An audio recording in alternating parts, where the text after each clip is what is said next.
You guys ready? Everybody ready to rock and roll?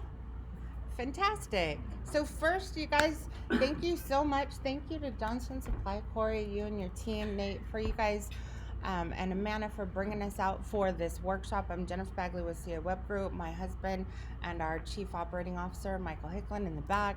This is what we do for 9 months a year. We travel and we go spot to spot to spot. Usually it's a little warmer.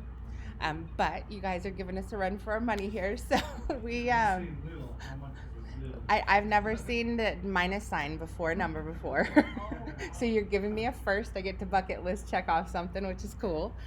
But this is what we do, is essentially travel from location to location, working with dealers who are committed to the process of learning something that, quite frankly, it's really not a fun topic in the beginning. In fact, it's quite frustrating to most people in the very beginning.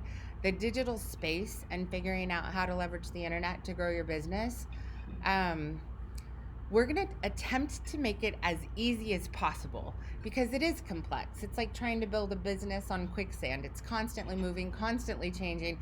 By the time you think you've learned it, it's going to tell you something entirely different. It's going to evolve. And the fact that you guys are taking time out of your business to come and learn, massive kudos and credit for you guys doing that, because I know it's hard to remove yourself from the business and work on it instead of in it. And I hope that this class really, really helps you guys from knowledge, expectations, understanding, being able to ask better questions. Even if it makes you more curious, then we've made some progress. But I believe everyone in here is going to take out information and be able to make some better decisions in their business that essentially is going to help you guys compress time and to get farther faster. And that's what the goal of this is. The reason we're committed to the Amana Business Academy and delivering these workshops is because it is the single most effective solution for accomplishing more faster. If you can compress information and you can compress activity into a tighter window, then you can take action that's bigger and grander and produces better results over time than if you hodgepodge and kind of piecemeal this together in a 1 hour dealer meeting, a 20-minute segment here where all it is just brain numbing and requires aspirin and possibly a cocktail later. So I'm glad that you guys are here. Ideally, what we're going to dive into is essentially the entire 12-step roadmap. This is a 2-day workshop. Are all of you committed to 2 days? Is everybody good for 2? One? We're doing 1. It's a 1 day. You guys are giving us a day off tomorrow. Kind of? Oh, never a day off. Okay. We were told that 1 day and then second day optional. Second day optional. And you guys do one-on-one together. Yes, perfect. Okay, good.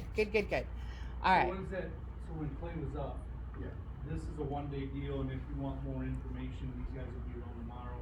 If you want a little more one-on-one, you want to dive deeper into your own business, they'll be available tomorrow. Yeah. And they can come to your... It can be virtual. We can come to your location. We will not drive here. Just kidding. We lift. All right. So fantastic. As far as logistics go, you guys, I don't care if your phones are on. Take pictures of slides, screens, anything that you want. And if you ever have any questions, please feel free to ask. This is an interactive class. It's not just a lecture. Sometimes I'll say that I'm going to get to it in a little bit, and I might pause for a minute so that we stay in line. But other than that, you're free to dive into anything that's going to help. Hi, how are you? Do you have your website address? Can I have your website address? What's our website? Contact at northcountryair.com. Okay. northcountryair.com. All right. Okay, got it. All right, you guys. First off, on your phones, do me a favor, grab your phone and you're going to text the word workbook to this number, this 877 number. That is a live document. That means it's constantly being updated. It is the workbook for this class. It evolves on a regular basis. So keep You're going to get a text message back that's going to have a link to the workbook in there. And as it changes and evolves, forever and ever, you will have access to the most current information. So that'll be a great resource for you as well. I see you guys texting in. Fantastic. I got a 0718 4793 5864. Good job.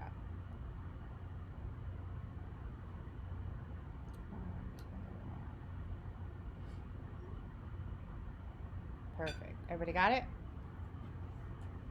All right. So the 12-step roadmap is essentially a system that we have been designing and implementing and measuring and refining continuously for the last 10 years. The fact that you have a system when you implement your digital marketing efforts allows you to be able to measure what's working, what's not, what's next. And that's really the idea of this. Each one of these elements is essentially designed to help you guys scale the footprint of your brand in a digital format. Everything in this 12-step roadmap is dependent, interdependent, interoperable. They all work together. They all connect together. Hi. So if one thing is not done well, then it will impact everything else. For example, if your website is not built correctly, but you go spend money on search engine optimization, the dollar you spend on search engine optimization may be worth less. The value of that dollar is less because the site has issues that may be compliance violations. Google may penalize the website for certain things. So when you're looking at each one of these elements, everything is about maintaining the highest value for each dollar that you spend. And mistakes cause lack of value. They cause the value of the dollar to go down. If I have a great website and no content, and I go spend money on SEO, Google can't optimize what it can't see. It can't crawl. So again, we're burning through cash and it doesn't feel good. It feels like SEO doesn't work. It's not that SEO doesn't work. We just missed a step. Okay, if I have a great website, great content, I'm on page 1 of Google, but my reviews are bad, not there, non-existent, visually not appealing to a consumer who's looking, then again, we lose. So what it'll do is you'll have a website that ranks on page 1 of Google, you're found for the services you want to sell, but no one makes a call. My phone's not ringing is the first thing that's going to come out of everyone's mouth at that time is I'm not getting leads. It's not coming in. Does that make sense? So in this situation, let's say you're on page 1 of Google. You've got great reviews, but your Facebook account, the last time we posted content or the last time content was published was 2012. What do consumers think? Your business is closed. Right? So again, we lose. So each piece is really, really, really has to be carefully put together in a very, very specific order. And if any piece is missed, that's when the value of the dollar starts going down. That's when you start getting frustrated that things may not be working. That's when you're not able to grab the opportunities that are in your area. Make sense? Okay, so we're going to dive into each one of these. The first one we're gonna dive into is definitely the step 1. Ideally, how many of you are the owners? Okay, why'd you do it? Why did you decide to launch your own company? You wanted more what? More money. More money, perfect. Stress. Stress? A little bit. You wanted more stress? Yes. Wanted to work longer hours? Wanted more bosses? Wanted more financial liability? Right? Right, exactly. We want to work weekends. We want to have to answer our phone at 6 a.m. and 9 p.m. It's all the same. Doesn't matter. So I say it because it's funny. I live in the same shoes you do, so I completely get it. But I believe that we all probably started these companies with the idea that we could get more time, money, and freedom. Usually that was the initial goal, and somehow that went out the window, and then it slowly faded off into the distance. With this class, I hope that it comes back to the forefront of your existence. I hope that, and it's kind of my personal passion is, I like to help entrepreneurs create more time, money, and freedom. And you can do that when you implement the right things in the right order at the right time. You can do that when you have a mindset and a methodology of what's working, I'm going to do more of that. That means you are able to tell what's working. You're measuring it. What's not working, we have the ability to either give it more time, give it more money and resources, or cut it off. And we have that decision making we have the strong ability to make that decision. And we live in a space where we always say, what's next? Always. We have to. Technology is evolving at a rate that none of us can comprehend. When you look at where we were when I grew up with my little QWERTY phone, and my kids are like, what is that? Right? They think Yahoo's for old people, and they're not sure what AOL is. Has to be for dead people, right? It's moving really, really fast. The new generations of consumers, they want everything easy. They want everything online. They want to be able to get a price without having to talk to you. It's an invasion of space. They have some really quirky personalities that we have to deal with. And then on top of all of that, you have these new gadgets and gizmos that everybody buys for Christmas, like Amazon Alexa and Google Home. And now next thing you know, they're talking to their wrist. Their wrist is sending them reminders, and soon your glasses will be doing the same thing. Technology is going to keep taking over our world. Now it controls our home. It turns on our lights. It opens our door. It unlocks our door. You can talk to a stranger stealing your packages from your front doorstep and scare the daylights out of them. It's actually entertaining. So there's so many things that are changing that are driven from the fact that technology is advancing and consumers like these gadgets. So for you guys, in order for you to have more time, more money, and more freedom, effectively, we have to accomplish one thing. When somebody searches, however they search and whatever kind of device that they use for something that you provide, we have to make sure you're an option. Where they live and where you're willing to drive. That's it. What do you want to sell? Where do you want to sell it? Are you an option for those consumers searching on whatever device and whatever little gadgets and gizmos they love? And do you look the best when they get there? That's really as simple as it is. That's the business model. People are looking for stuff. Are you an option? It's either yes or no. And when they get there, if the answer is yes, if you are an option, if you're at the game, suited up, you've got all the equipment, now it is, do you look better than everyone else? Do you make it easier than everyone else? Is it easy for them to communicate with you at 2 a.m.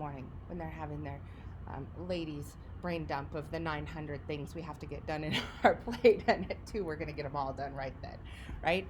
It just that's the goal, okay? All right. So, in order to get here, my business coach, his name's Tony Jerry. He's a coach to the top 500 CEOs in the world, and he wrote a book called Strategic Acceleration, and it's defined by 3 things. Without clarity, you cannot focus. Without focus, you cannot execute. You don't execute, you don't win. If we sit on our laurels, or if we make the statement that says, I'm busy being busy is called a rocking chair syndrome. Always moving, never going anywhere. Why? Because I'm busy. That is a place of stuck. It's a place of plateau.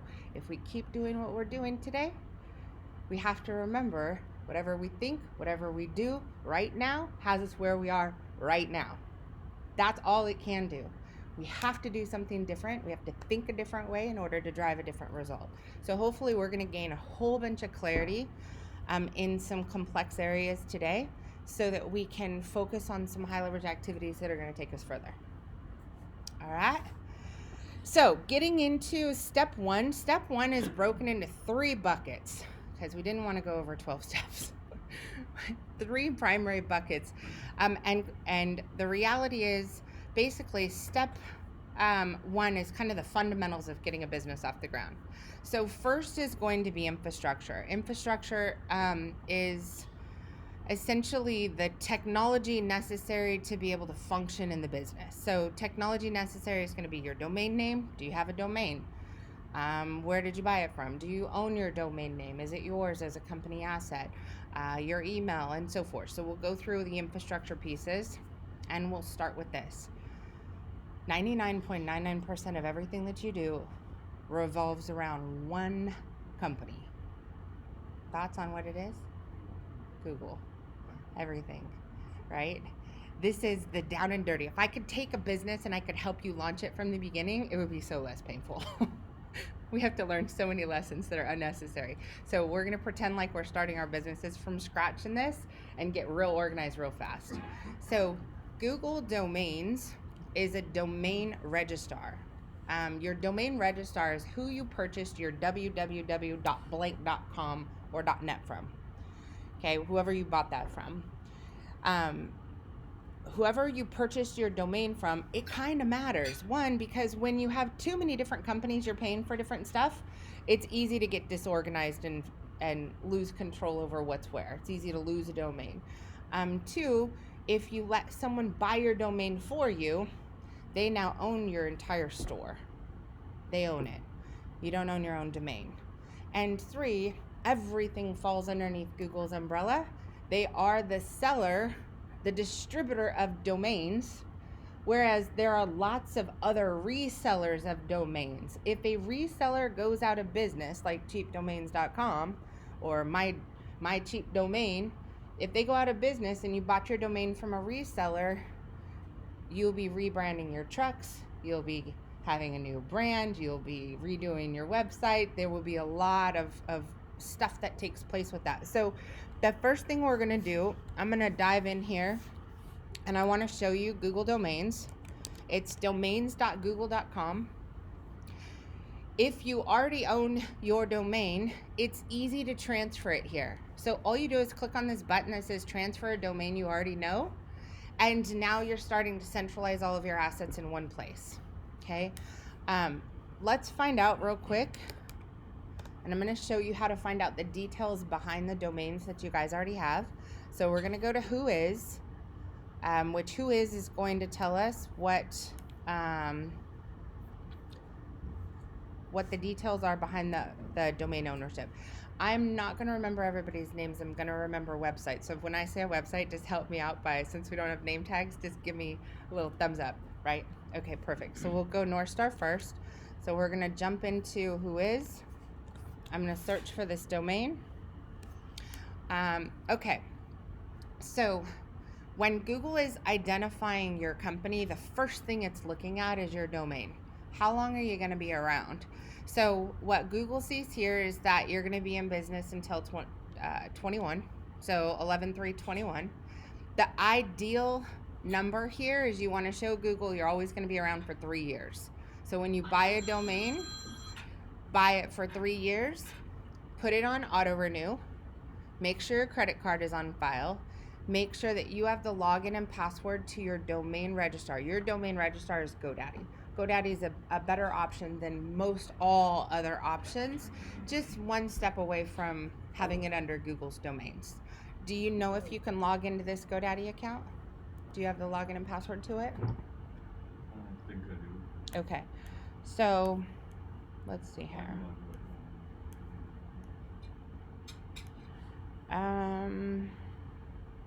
Okay, so I can't tell who the owner is. That means they have some kind of protection services on there. What we want is we want to make sure that the administrative and registrar's contact information is your business, your name, your business email address, your business phone number, because that's the first thing Google's doing to validate, is it a legit business? So what I see a lot of times is the domain is registered, somebody in Canada bought it or some web company in Florida bought it, but you're in Minnesota, and so all the details of the domain say that it's Florida, or say that it's Arizona, or say that it's Canada, when you need Google to recognize that this domain belongs here in this area. So we don't want to hide the details of the domain owner. There's very few instances when I would say we want to hide the registrar's contact information, and usually there's some legality things. If we have to go that far, you want to keep that information public. You want Google to see it. So for you, the first thing I would do is I would make sure you can log in. Bless you. Make sure you can log into your GoDaddy account. It's probably the option when you're doing it, they ask you Yep. to log in for public Private. or not. Make it public. So there's pros and cons to everything I'm going to tell you. I'll try and make sure that you can weigh both. The con is when your information's public, you're going to get solicitation emails and garbage. That's true. And the pro is Google validates your company, who you are, where you are, and your domain has more power out of the gate. It's a necessary evil. Fair? Any questions so far? Okay. So let's go check the next. Just log in and change that. Yep. And it doesn't cost anything to do that. In fact, it costs you money to protect it. So this will save you money. You could also consider migrating the domain to Google Domains as you learn more about what's under the Google suite. Would you do that? Yeah. Yeah, I would. Okay, next one. Let's go. TM. All right, let's pull yours. Okay, so you guys are registered under some kind of reseller. So the Joker Computer Services probably some kind of IT company, unless Online Access bought it. Do you know? We do not know. Okay, so I just looked them up. okay, so that is the first thing we want to do. We want to get out of that.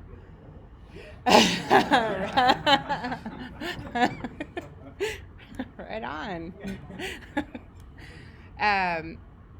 So same thing is for this one is it's one of those things, just like tighten it up like having your bank account information. You guys tighten the grip on things that you should own as your business. Get organized in one shot. If I was starting a business, then I would create a passwords vault, and I would set up my my domain name with Google Domains. Then I would set up my email with Google's email management system. Then I would set up my drives and documents. So everything's in one shot, and I would put my logins and passwords on every single one. That way you're totally organized. Is that something that the user covering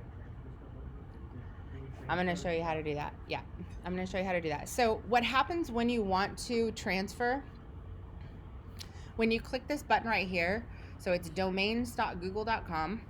When you click transfer a domain you already own, essentially what happens is you put in the domain you want to transfer. So you need to have a Google account, which everyone in here should have a Gmail account and a G Suite account, which I'll cover that in a minute. But when you're on Google, you should be logged in anytime you're on Google. And you'll know you're logged in if you look in that top corner and you see your name. That's going to tell you you're logged into your Google account, whether it's using a Gmail address or using your business email address, one of the two. Once you put your domain in here, this is basically going to tell you step by step what's going to happen, but they're going to send a notification to the current domain registrar that says, will you release the domain to this company? We're going to be migrating this domain to Google Domains, and they're going to send a PIN or an authorization number. When they say yes to that, you're going to take that number, plug it in here, and boom, it's in your new account. That easy. If they say yes. If they don't say yes, there's a different class for that. Okay. Yeah, the more we get that organized out of the gate, the better off everybody is. Okay, so let's go look at Langs.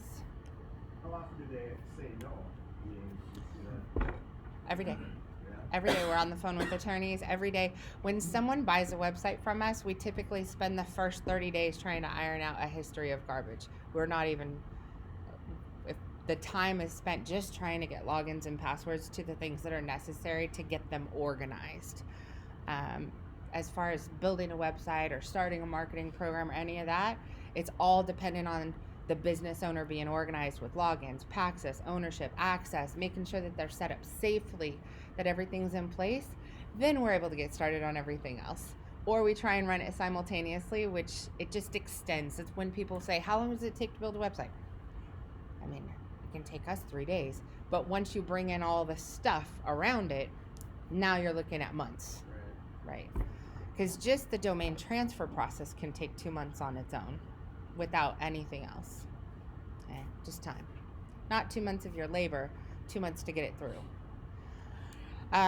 Your domain expires this year, so that absolutely extend that. You want that to 2023. We don't want it to be renewed. You have a domain that has a lot of history right out of the gate. So when sometimes people will come and they'll say, Jen, how long is it going to take for me to be successful? It's not the same answer for everybody because everyone has a different starting point. Your domain has a lot of history. So you're way ahead of everyone who bought a domain name yesterday that Google doesn't trust. Since 2004, this domain has been in history, so you have a lot of strength behind that domain. Every other decision you make, you have an easier path than someone who just bought a domain yesterday or just launched their business yesterday. Okay? But we do want Google to know that it's, I feel like Joker is, I would start with online access first and see if they bought your domain. If the answer is yes, and if they own your domain for comfort, I would say, okay, well, we're just trying to get organized and get all our assets under our company's umbrella as the rightful owners of our assets. I'm going to put in a domain transfer request. Would you please authorize it? Just be very kind, say please, and fingers crossed. Okay? All right. Next to is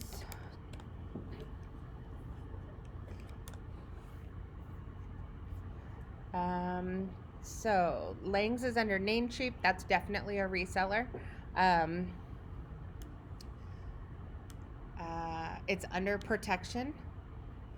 It expires next month. What are we in? We're in February? Yeah.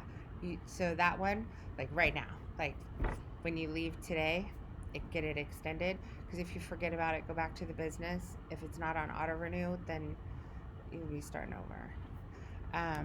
And there are professionals that are good at going and buying a back order on competitors' domain names when they see that. We do it all the time. So, someone else's misfortune is someone else's strategy. So I would definitely make sure that gets extended. You want 3 years out. You've got some history behind the domain, which is good. Moving it to, do you know if you can log into Namecheap? You can. Do you pay them like $12 a year, or do you pay someone else and they pay them? Okay, so that would be, if you pay you guys need to make this payment directly. No web company, no agency, no third parties. You need to make the payment to your domain registrar. It's $12, auto renew, keep a credit card on file. As long as it's renewed every 3 years, all you got to do is update your credit card when your credit card expires. Let's see here. In motion hosting, and everything is set up as protected. I can't see who owns the actual domain. I would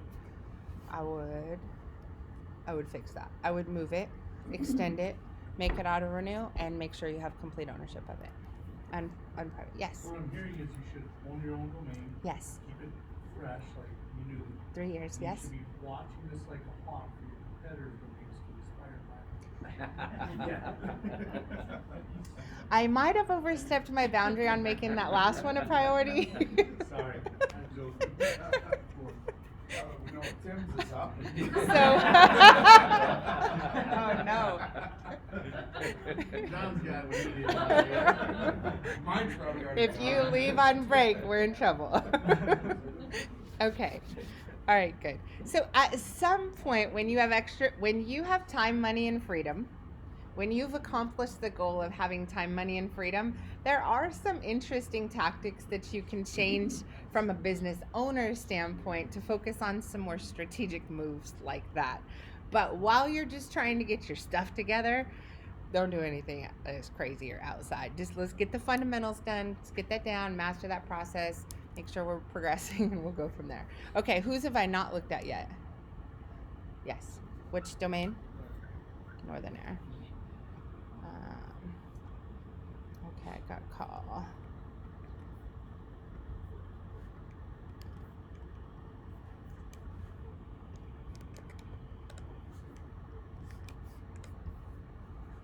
Okay, Northern Air. It is with GoDaddy. It also expires this year, so we want to bump that out. We want Google to see you're going to be in business for the next 3 years. Domain control, Minnesota, also all private data. So same exact sequence of steps. Okay. So steps, transfer domain to domains.google if you want to feel comfortable and you want to get under the Google suite of things to make your life easier. You're paying less people to manage all that stuff, Makes it easier. One bill. Okay. And make it public. Make your data public. Make sure your data matches your business information. Nothing weird. Make sure these are extended 3 years. Credit card on file. When you create your password sheet, because you're going to need this login and password, make sure that you write down the last 4 digits of your credit card when you do stuff like this, because sometimes they make you validate what are the last 4 digits of your credit card. Make sure you write down the zip code when you make a purchase like this. So on your password sheet, it says domain registrar, that's the what. Where is Google or domains or Google domains. The link would be domains.google.com. Your login, ABC123 exclamation blah blah blah blah, right? Your password, same thing. The email address that's on file should be at your company's domain.com. Last 4 digits of your your credit card number and the zip code at the time you made the purchase. That's the safest way to not get locked out of an account.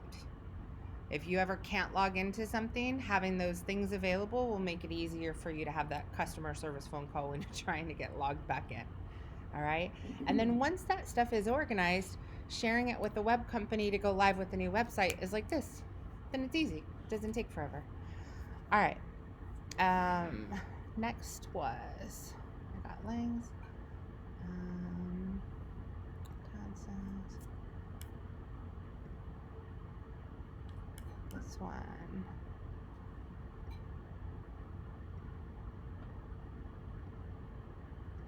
Let me see here. I saw another side call. Let's go check this one. Did I check this one yet? No? Okay. Oops.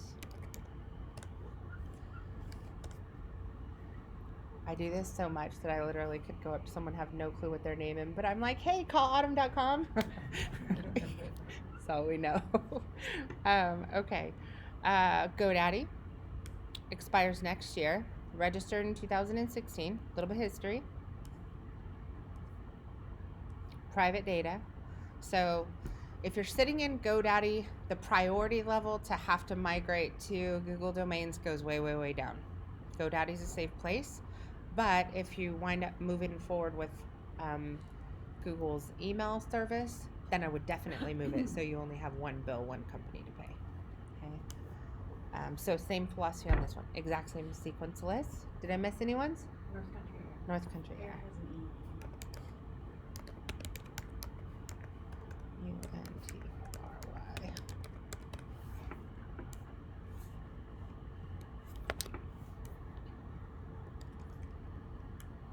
All right. Okay. Expires in a few months, so we want to get that extended. It's under 1&1. I'm on the fence. It's registered as a Nevada website. Guessing, what is the company that does that? Who's? We did some. Yeah. Did they buy your domain No, we transferred for you? You transferred it to them? 4 years ago. Okay. So transfer it back to you. They get to log in. So your web people, you get to let them, they get to come into your house, but they need to get out. So all web people, they can come in, they can rearrange, you can do some work, and then they got to go back home. Don't let them take ownership of the house or the deed. That's yours. Okay?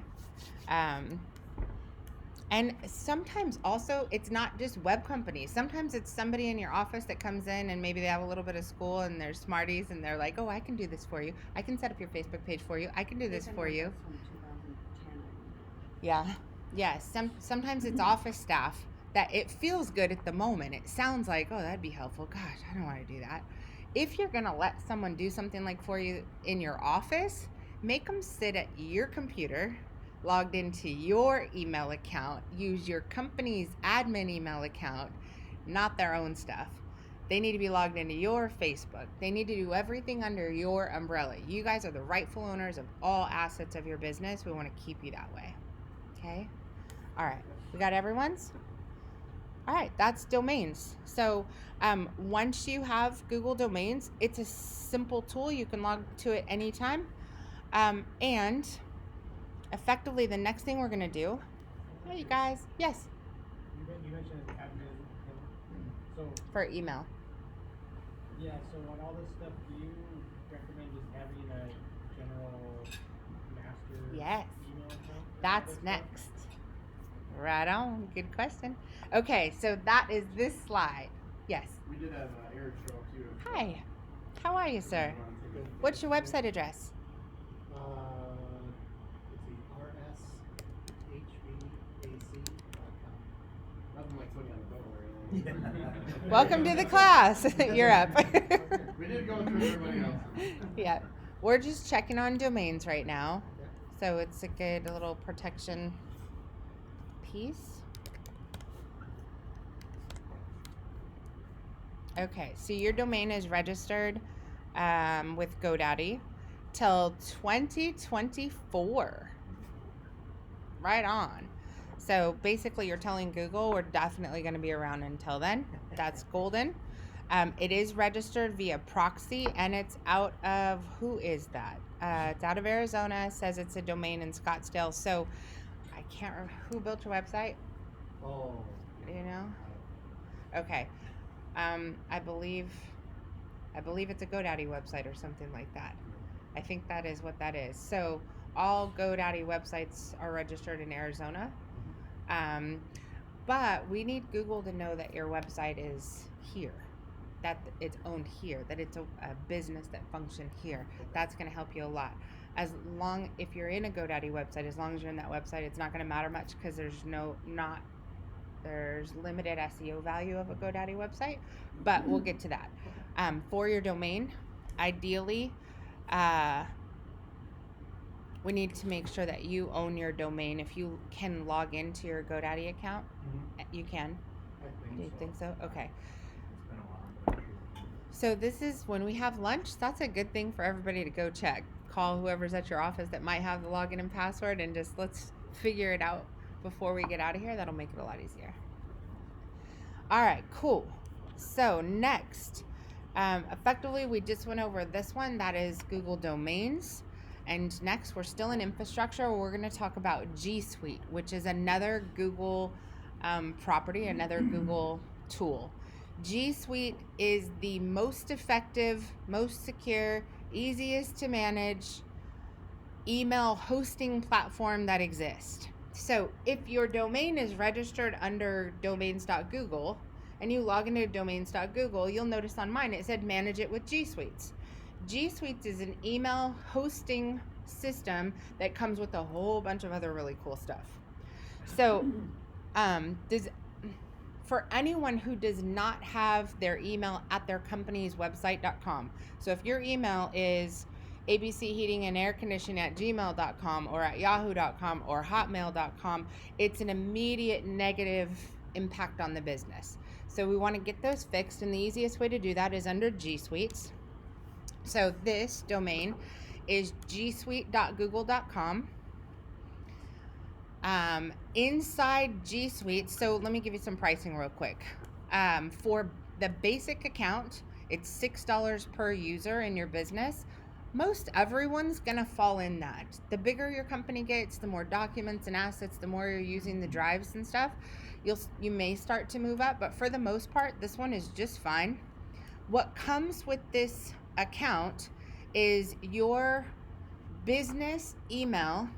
And you guys, everyone, it's on every device. When you buy a device, it has Google on it. It has Gmail on it. You can log into anything, anywhere, on any device. It's pre-built in, which the cool part is you don't have to buy any software. You don't have to buy Outlook. You don't have to buy Microsoft SharePoint. You don't have to buy Microsoft Office Suite. You don't have to buy a server and host it in your office. You guys at some point are going to get advice from an IT guy who's from a different generation. When you used to have to buy a server and you had to buy Microsoft Outlook and you had to buy, which I'm sure most corporations are still living that environment, and their IT companies are running everything with all their guidelines surrounding that environment. But in today's world, as an entrepreneur, you guys need to be fast, flexible, and free with as many things as possible. This is an easy way to do that. So once you're in G Suites, and I'm going to log into the admin console of my own company. You guys, the first piece to this is you're going to set up you as the owner, your name as a user. There's two pieces in here that are really important. Number one, there is users. Those are individual email addresses like mhicklin@CI Web Group and so forth. That is your name, your personal email. But there are also group email addresses. Group email addresses are free. So if I create admin@mycompany.com, now I have an administrative email account that can be used for everything else. That's the answer to, as a company, we want to have some kind of an administrative email account that is used to gain access to everything that you need to. The beauty of a group account is a group account can have as many members in it as you want. So I can have 21 of my team members, I can have 22, I can have 59, I can have 100, I can have 60, whatever group of people I want to get that email address, I can add them. So if I have 5 users in my account, I've got a couple CSRs, a couple installers, I got the owners and so forth, and I create an email account that's a group for free, and it says sales@blank.com or leads@blank.com or customer service@blank.com. I can allow people to come in that email account who I want to have access to it. It makes it really easy. Lead dissemination, customer service queries, any kind of help desk things you may have, and so forth. Make sense? That'll get you organized really, really quick, but it also makes sure every asset you own is always under your corporate administrative email account. You maintain ownership of that. Make sense? Any questions? Yes. Like, if you don't have a Gmail email right now, or you got like Yep. I mean, how do you transfer that to your own without sacrificing, all your mail? Yeah. You seen a movie where they had to bite something and take a tail whipping to transfer? You kind of have to bite the bullet on that transfer. There are some little techno gadgets that will take and get you out of Yahoo and move you into Google. There's no way to like link them or anything, at least so you can get emails that So have been in existence for a while. you're gonna have to bite the bullet on a transition a little bit. So number one would be create a Gmail account. So that's your personal email account. Personal. That is your name at gmail.com. Number two is go set up a G Suite account for your business. So what it's going to do is it's going to say, what's your business domain? You saw it ask me for my domain when I logged in. That's going to create your first email account at your company name, just like this. So it'll be at your domain, at your first email account. Start changing out everything from here. In your Yahoo account, you can set up, it's called a POP3 or a forward. So your Yahoo account can start forwarding to that Gmail account, but eventually cut the tie. Eventually eliminate Yahoo. Yahoo, I can't email you at Yahoo because we send out too many emails. Yahoo blocks my emails. Any business owner that's trying to contact you, anybody that has an email account that has some high activity, if they're trying to reach you for service or installation or repair or whatever, they can't, because Yahoo blocks any unpaid email accounts. If it's free accounts, they just decide to move them to the side. So you may be missing opportunities and never know it. Same thing with Hotmail, same thing with AOL, same thing with MSN. They're all the same. Google is that's your safe place. Okay? And then for consumers, you want to show consumers that you've got a business and it needs to have a business email address. $6, get one. Like, start with one and just hold on to that one, and when you're ready to add another one, add another one. But in the meantime, you can use groups because they're free. They don't cost you anything. That's how to bootstrap getting your email account set up properly, and you don't have to buy any software. No more software. Can I give this to you, Mike? It's Ben Middleton. Thank you. These are his classes, but he calls me during them all the time. So that'll make it really easy to get things set up, and we can always help you with that kind of a transition as well. Okay, so update your email addresses on your websites, make it all at your company emailaddress.com. There are consumers, and the challenge with these things are the consumers are not going to call you and say, I just didn't call you or decide to do business with you because it scares me because you use a Gmail account. Like, consumers are already nervous Nancy's, right? They're already kind of nervous about stuff they're not familiar with, and they're sure not familiar with how to ask questions to people that are doing something they have no business understanding at all. So make every piece of how you interact with them and display your business comfortable for them. So make it a business email address. The great part is too, when you have a gorgeous website and an email address that's company and everything looks good, they can't tell if you're a one-person shop or a 100-person shop. There's no difference. The internet, when used correctly, levels a playing field. It allows anybody to compete with anybody else regardless of size. I've got dealers that are only 2 people killing it in their area compared to someone that's been around for a long time and has a lot of trucks. And they look bigger. They look better than someone that just refused to change or update their stuff with the times. Cool? Okay. All right. Jennifer? Yes. As you travel the country, how many, in our industry, because the bulk of your business is in HVAC, correct? Yeah. The vast majority of it. How many, markets would you say homeowners are going away from a 3-bid type scenario and they're really doing it all online and they're validating contractors based on website presence and all that? So the last consumer focus group I did was in Dubuque, Iowa, which I would say is pretty close. I mean, it's a real rural area. I've done it every year.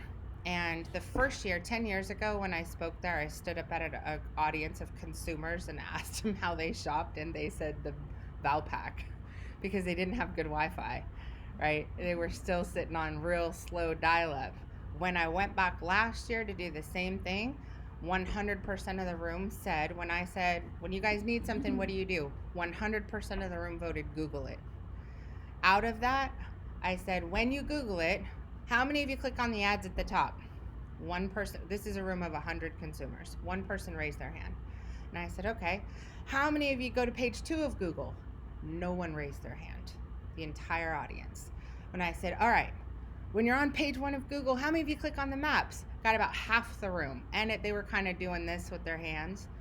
And when I said, how many of you click on the top 5 listings on page 1 of Google or in the top 10? 100% raised their hands. And I said, what do you do if the website looks bad or scary or like a DIY project?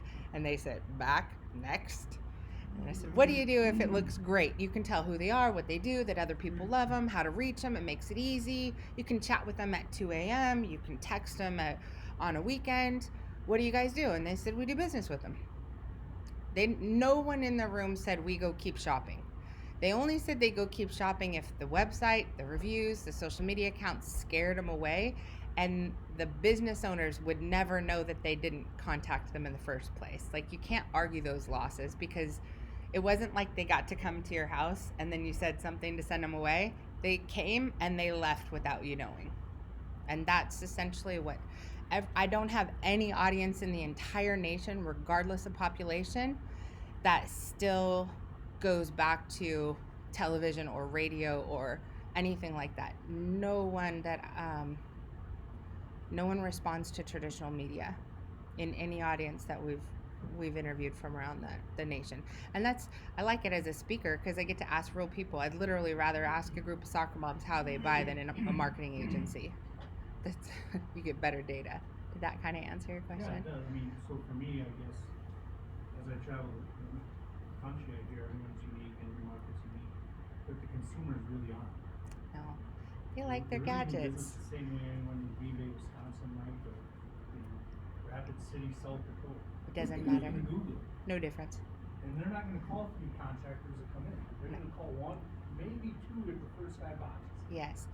The only time you get the when you have multi-shopping, it's because whoever is talking about that is on Home Advisor or Angie's List or something that is distributing leads to many people. Like, you're guaranteed that's the business model is mass lead distribution.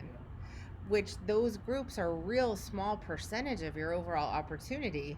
Angie's List and Home Advisors, it's a secondary search engine. They had to look on Google before they got to get to Angie's List or Home Advisor. They had to that's another search engine. So by nature, those guys are going to have lots of price competition. Yeah, good question. Good question. Okay, under the Google umbrella, the next element that's really important, and it comes with your G Suite account, your $6. It includes Google Drive. How many of you use Google Drive now? Okay, perfect. It's everything. You can create unlimited folders, you can create unlimited documents, Word docs, Excel docs, PowerPoints, folders, pictures, everything, and store them on any device, and they're not even on your device, they're in the cloud. So if I go drive.google, you'll see I'm logged in as CI Web Group. That's because I have a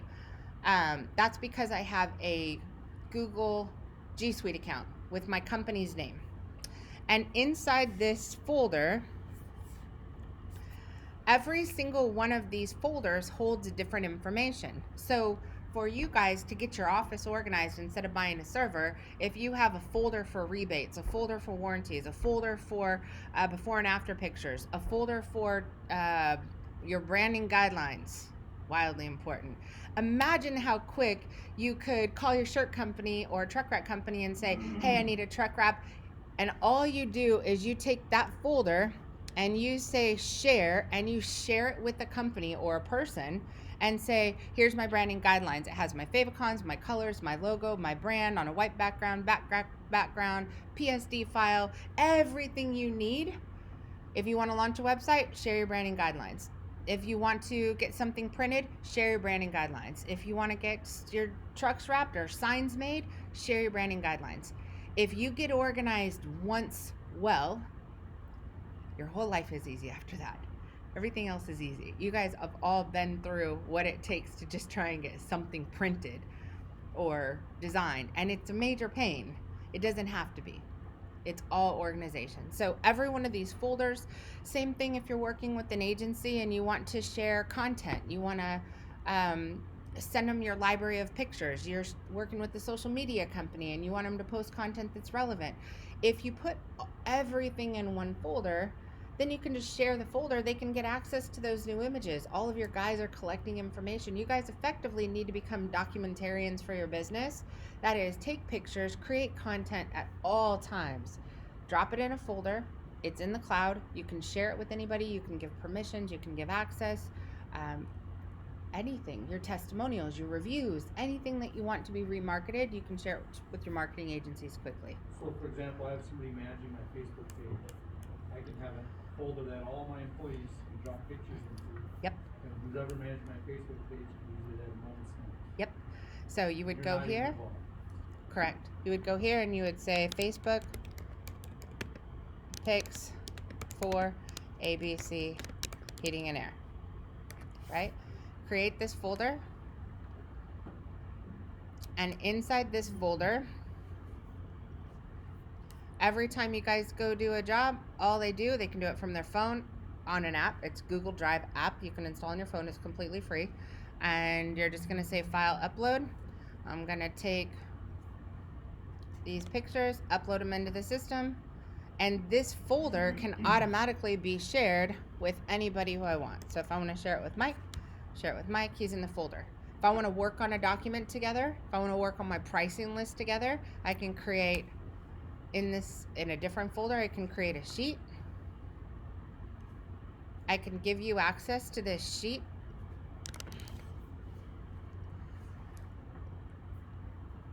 And it's already shared because I shared the folder with him. And both of us can work on this sheet at the same time. If your employee needs to stay home because their kids are sick or school's closed and they're still working, nothing is on a hard drive, nothing is stored on a computer, nothing is on a server. Or you're back to the dream of time and money, more of it. You can work from anywhere. You can be in Arizona working on your business. Yes. You could take any computer, toss it in a river tomorrow, or it drops in your iceberg lake you guys are fishing in the other day. I heard your stories. and it wouldn't matter because tomorrow you open up your new computer, you log into your Google Drive, everything's right there. So from a hardware standpoint, just on a side note, you don't have to buy MacBooks or PCs. You could buy Chromebooks for your company at $200 a pop. And if somebody leaves and someone comes, it's impossible to get a virus, so you don't care what they do at home on their computer. It's impossible to lose data because it's sitting in the cloud. And you can take a computer and 5 people can work on it because all they do is log into their G Suite account and they're in their workspace. And a different person can log into their G Suite account and they're in their workspace. You will reduce the cost for all your hardware. Make sense? Okay. Next, Google Business. So on your phones, do me a favor. Thank you.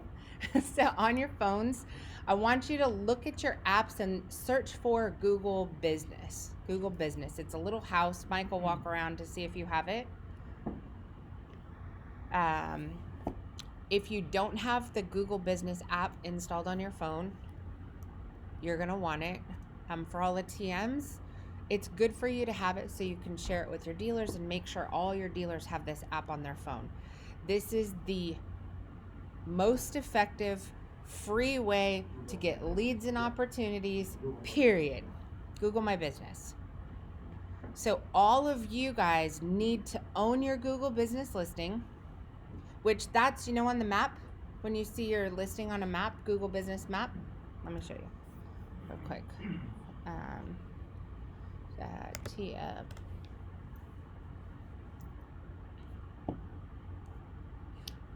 This is Google My Business right here. It is the best business card you can ever own. It's the only free thing you have access to right now on the internet to drive new business outside of your personal Facebook page. Okay, so download that app. If you don't have it on your phones, download that app. And when you download that app, log into your account and see if you can see your business listing in there. If you can't, A, download the app. B, I want you to be able to log in. So if you go Google My Business, this is the link. It looks just like this, and there is a button that says Manage Now. So this is the computer-based version or your internet search. And when you click Manage Now, it should show you the locations that you administer or own. Who has the app and can see their business on here? We got one. Okay.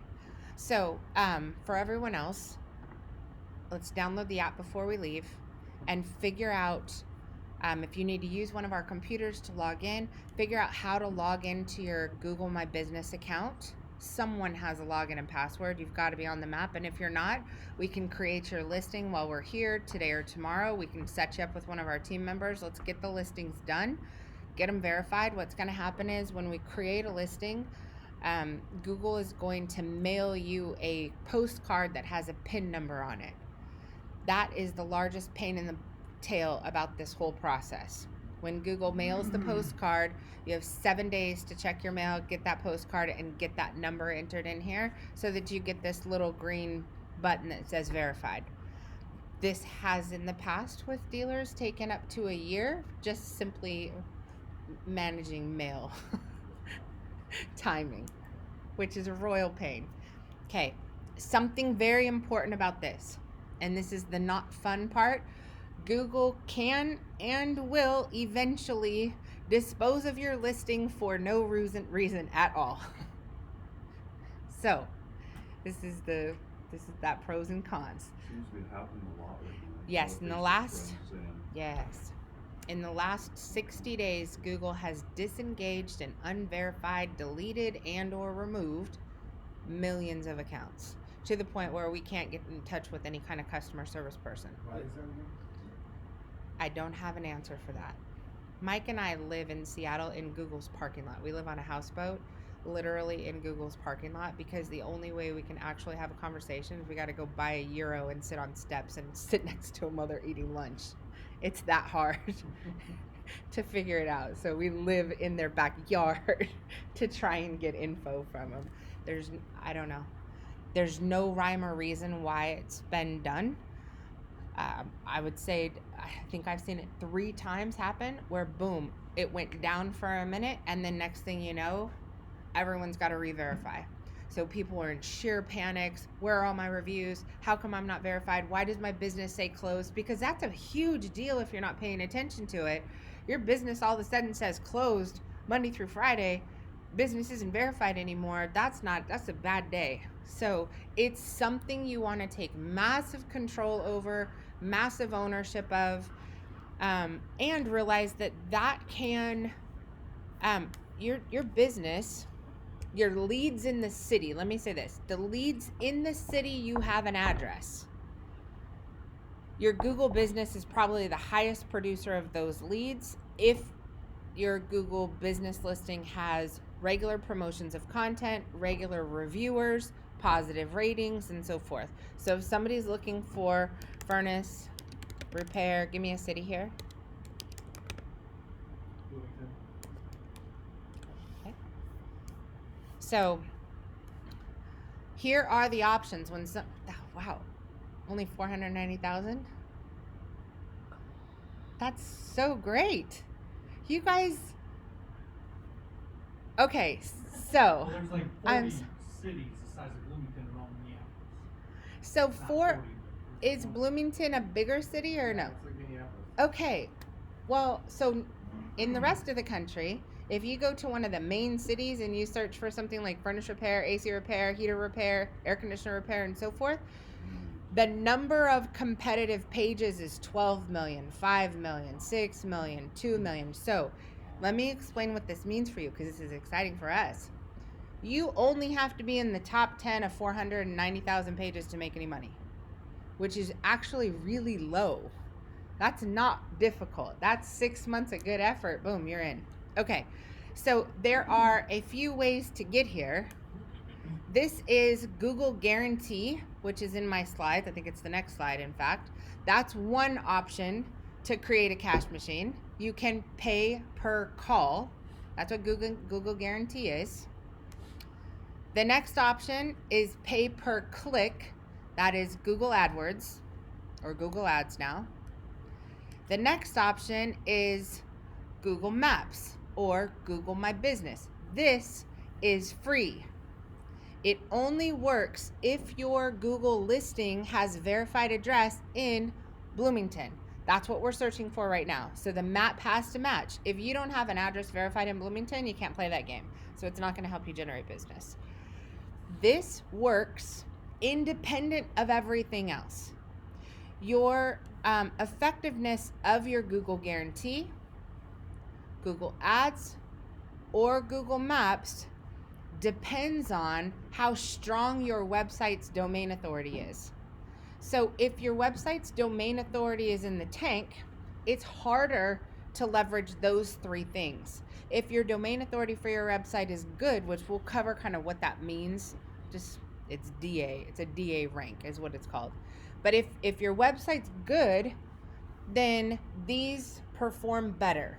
So these work without a website, but they perform better when your website is set up properly, verified properly, has the right content, secure, optimized, popular, your domain authority, trusted.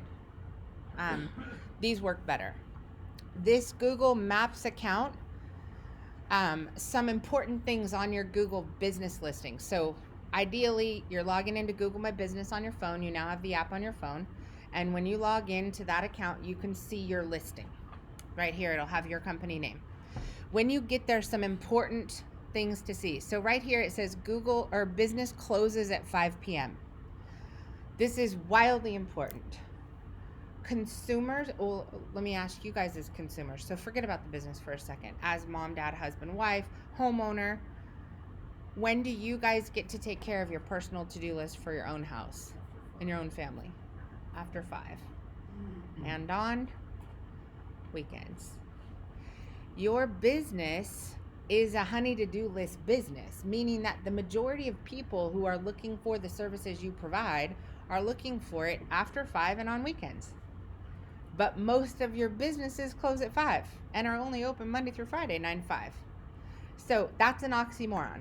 That doesn't work well, right? If the consumer is looking after work and on weekends, and you're giving them the option to only communicate with you when they don't want to, then just take the piece of the pie and throw that piece of the pie out the garbage, because that means we don't want that.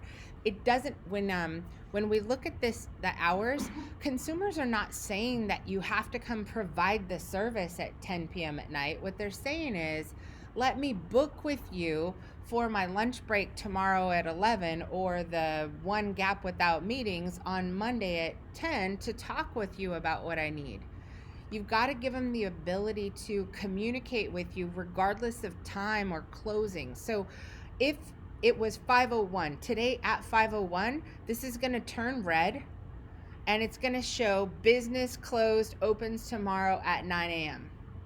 And everyone who thought about contacting you won't. So just let it say 24 hours and leave it alone. They're not coming to your location. They're not coming to your store. Just change it to 24, call it a day. There are a couple drawbacks. It's possible some random human decides to drive to your office. It's worth it. Just take that. Yes. So, with like positive responses, positive reviews, Yes. decent traffic on Google, as far as like Google reviews, that's basically what I'm asking. Yep. Is in that area, you should be popping up. So add one more thing to that. Okay. You have to publish content. Yeah. You've got to publish pictures, photos, video. You've got to publish to that On Google Google? business. Yeah. So on that app on your phone, there's a button that says add a photo, add a video, add a promotion. Kick content into high gear. So if it's in your phone, you guys become marketers, which is everybody thinks I'm crazy because everywhere I go, I take selfies with everyone. It's my job to publish content, because content activity is what will give you the opportunity to show up in that 3-pack. It's a combination of the frequency of reviews, the quality of the reviews, and are you current and relevant? Content. Get it on your phone, get it on all your team's phone, and let them take photos and publish photos. Take a selfie, all dirty. The rawer it is, the realer it is, the better it is. It doesn't have to be professional photos. It doesn't have to be canned images. Every time you have your TM come to the office, take a selfie. Here with my TM from Johnston Supply, working on our blank product line. Whatever it is, you guys do the same thing. Remind them every time you walk into their office, take a picture, check into their location on Facebook, check into their location on their Google account, help them create content activity. The more activity you have, the more opportunity you have to be one of the 3 options for that search term in that city. Cool? Like, it's you gotta be your kids. Right? There's something good about what they do. They take pictures of everything and they publish it. They publish it on Snapchat, so it disappears in 2.5 seconds, but there's no actual value for what they do. But for you guys, you need permanent assets. You need to build a massive footprint, a big giant library, and make it as easy as possible. Pictures. If you have a new hire, take a picture of the new hire. You have an employee award, take a picture of the employee award. You have somebody leaves a great review on Nearby Now, take a screenshot of the Nearby Now picture, or take a screenshot of the Nearby Now review that you're proud of, turn it into an image and upload it to here as an image. Now it's not duplicate content. You can't take the text of a review and place it in 3 different places, but you can take a picture of it and place it anywhere you want. So let's say someone leaves you a great review on your Google business. You can screenshot it. So I don't know how this is, but if I wanted to screenshot this, all I would do, this is a free app. It's called Nimbus Screenshot. It's a Google extension, and Google has massive amounts of free Google extensions. So Nimbus Screenshot. If you go to Google extensions and just say download Nimbus Screenshot, this is free. Then I would say I want to screenshot the selected area. This is probably not one that I would screenshot, but let's pretend that was a good review. Yeah, they're not our partner. Okay. So just screenshot that, hit save, download. Now, where do I want to store these screenshots? In my what? In my Google Drive, right? So I'll have a drive. I take that screenshot, boom, drag it into the drive. Now my social media team has something they can post on social media. Now you can upload it to your Google business account. Now you can put it on your website legally without getting duplicate content violations. Now you're taking one activity, one asset, and repurposing and reusing it over and over and over and over again. Make sense? Anybody on Yelp? Anybody have any issues with Yelp? Okay, yes. Let's just be real. I'm with you. Okay. Yelp, if you're not paying them, is going to show the only negative review you have, and they will hide every positive review and have some random algorithm reason for why they can't display any of your positive reviews. And all of a sudden, it's a miracle or magic when their algorithm changes once you pay them $2,500 a month for their marketing program. So to combat that, A, refuse to pay. B, take the screenshots of all your positive reviews on every other review site there is, and on your Yelp account where it says add photo, add 500 screenshots of all your positive reviews and let them keep that one negative review up because people know better. Make sense? Okay. Down and dirty and totally free. All right. Forgot what I was talking about. Google Business. Okay.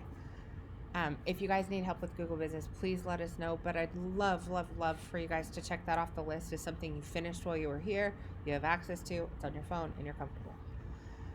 All right, next. Let me refresh this.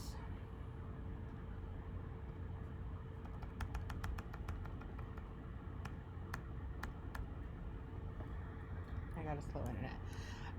Okay, so while this takes its time to load, the other elements that are inside Google is going to be Google Guarantee. Is anybody using Google Guarantee in here? Okay.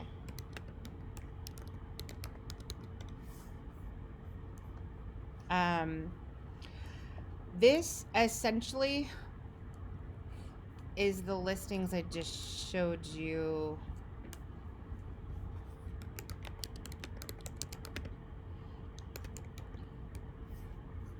Here. This works. It's a piece of the pie. Do I think it's priority? I think there's other things that you need to consider first. As a business owner, when you define the difference between marketing and advertising, and this will help all of you create clarity in how you plan your investments. Advertising is when you spend money, and when you run out of money or the contract ends, you're in the exact same position, maybe with or maybe without any new business, but you don't have anything permanent from it.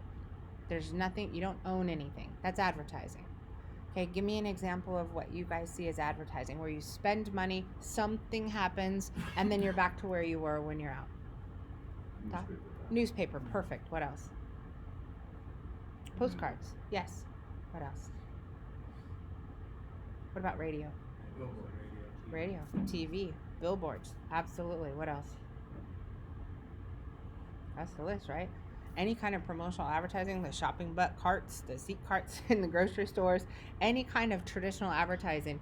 So define as a company the difference. So every time you are going to spend money, like you're in Vegas at a slot machine or at a blackjack table, just know that's what you're doing. Know that I'm going to Vegas. I got $3,000 to burn. I'm going to drop it on the table. I'm going to cross my fingers, and I'm going to hope I bring back some money to mama, right? That's that version. Okay, the other version is, that's effectively what this is. When you stop spending, or if you take this ad down, you're in the exact same position. You don't own anything. Same thing with Google AdWords. That is traditional advertising at its best. The beauty of it is you can sometimes generate leads faster. If you have a high competition area, you can generate leads quick, get phone calls in the door. You can guesstimate or set a budget on what your cost per click or cost per conversion is. And so sometimes it makes it a little easier to plan. You can turn it on and turn it off. So if you have staffing challenges, or you can't, your parking lot's empty for the next 3 weeks, you're booked out, you can turn it off. So those are the positive things about that. There is a use for that sometimes. I will say that as an entrepreneur, I believe we are all investors in our business. And as an investor, I want to spend most of my resources on things that are permanent and provide compounding interest impacts on my business. So you guys adding libraries of photos and videos and so forth to your Google business listing, that's permanent. If you add content to your website, that's permanent. Instead of doing a TV ad, do a YouTube video, that's permanent. What happens to a YouTube video a year after it's posted? It has more what? More views, right? It's worth more. I can spend 300 times more on a TV ad, and when it stops running, I have what? Nothing. I could take that same TV ad, spend pennies on the dollar, break it into 100 YouTube videos, give them different titles, throw them all out there, and they last for what? Ever. That's the difference. Okay? If I send handwritten notes to my customers to thank them for doing business with me, they last how long? 10 seconds. If I get in front of a video camera and I say, hi, I'm Jennifer from ABC Heating and Air Conditioning. I just wanted to personally thank you for choosing our company to help you with your heating and air needs. By the way, do me a favor, go to my website, click on that link at the top, leave us a review or a love note, tell us what you thought of our team, and if you know anybody who needs heating and air conditioning services, we greatly appreciate your referrals. One YouTube video, how long does that last? Forever. They got to hear you, they got to see you, they got to feel compassion in your voice, they got to hear the thank you, and you got to accomplish 3 things with one video. And you can use it as many times as you want. That's the difference between marketing, creating assets that have permanent compounding interest impacts on the business, and advertising. Go into the slot machine, drop in some cash, get on your knees and pray. Make sense? Okay. All right, cool. So, covering all of Google, we have the first one, which is Google Domains. What was the next one? For your email, called G Suite. Perfect. And then where we hold all of our documents and folders and Google Drive. Perfect. And where we get on the map, called Google My Business. Perfect. And where we pay per call, Google Guarantee. And where we pay per click, Google AdWords. Perfect. And where we publish videos that last forever, YouTube, also owned by Google. And where we monitor all of our traffic and our rankings and our data and whether or not we're making progress, Google. Anyone want to guess? I haven't went there yet. Analytics. Everything you need is in one umbrella. And it makes it so much easier once you get inside that and get everything organized in there. Cool? Okay. We just covered a whole bunch of stuff all in one shot. All right. That is awesome. Let's see if the internet is loaded. Okay. Do you guys need a break? Keep going? All right. Next. So, what was it? Oh, okay. All right. Now, your website. So, depending on the kind of website, your website needs a home. It needs a cave to live in. It needs a hosting provider. And it needs a maintenance team. And it needs an administration team. So, your website, the www.blank.com, that is what's called a domain. And the domain registrar we recommended in number 1 was Google Domains. Perfect. So that's your domain. So if your domain at the server level, which is the hosting provider, the computer which your website sits on, is not secure, we have an immediate violation of Google's first policy. If the website itself is not secure, now we have another violation of Google's requirements. So first and foremost, websites are required to be secure. It's called an SSL or secure socket layer. Doesn't matter. It just shows a little lockup here. The challenge with an insecure website is it actually says not secure, and it tells every consumer, if you're coming to this website, it's not secure, don't put any information in here. Let's do a quick sweep through your guys' sites. And I'm gonna open them all up in one shot. Okay, so we're gonna look at this one first. So here's the lock, there's your security. I'm gonna get rid of this and enter. That's what I wanna see. So with the W's, without the W's, it has a lock, it is secure. That's golden. So I was told that it was used for if you had payments or personal information that you would want a secure, No. if you on your website, Yes. make payments, that kind of stuff. So Otherwise- that's required by law, the Yeah. PCI compliance Yeah. requirements, which but is otherwise different I than was told Google. that you didn't need it Yes. specifically They are not telling the truth. in security. So here's why, okay? And we can see if Chris can come on maybe during lunch. We have a little working, and we'll invite one of our security guys to come on and show you what I mean. An insecure website is used as a troll. So when your website is insecure, that would give a hacker the ability to install software on your website that every time I visit your website, there is an executable file such as a keylogger that downloads onto my computer in the background, and I never know it. And when I go log into my Bank of America, it tracks my login, my password, and all of my information as I log in. They take that login data, they go to a channel called IRC-BOA, which is my Bank of America on Internet Relay channel, and they sell my data for about $13 with a pack of 10,000 other ones, and they do it all day long. It happens every day. So as a business owner, we cannot put ourselves in a position where we are liable for the risk of having our website be used as a drone, a troll, to snag consumer information by installing these executable files. It happens all day, every day, all the time. So it doesn't matter if your website's taking credit cards. What matters is whoever visits your website, they're the ones that are getting these files installed. And most insecure websites are hacked. And it's worse depending on who built your website, because sometimes they build your website with hacked plugins from day one. Sometimes they design and build your website already hacked when they start because they're not a designer, a developer, they don't know how to code, so they go get a free plugin off of WordPress, and that free plugin was built by Vlad, and it's already got a keylogger installed in it from day one, and most business owners have no clue. Do you start over, or can you revamp, or what do It's you a do? bigger question. So websites by themselves don't last longer than about 18 to 24 months. So I would say it depends. Most sites are not built properly from the day that they launch. In fact, I can rip any website to shred, including our own, if we build it. So I'm not saying that we build some kind of perfect site. What I am saying is that we want to mitigate as much risk as possible, and we'll dive into each of the websites and start looking at, does it make sense to get an updated version? Out of the gate, if you've had the same website for 18 months or longer, it's time to get a new website. Not necessarily because of the security issue, but Google has made significant changes in requirements. I mean, there's hundreds of changes that have taken place in the last 2 years. And technology in the search engine world is retired. So when Google says that, you guys remember Flash? Remember Flash websites?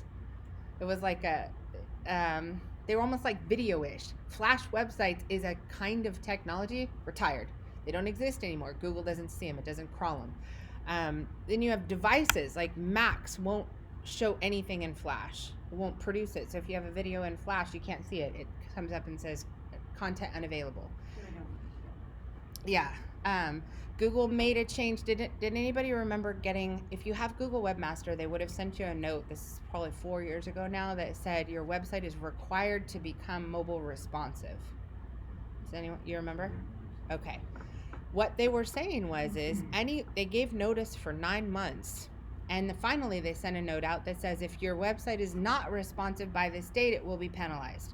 And it was.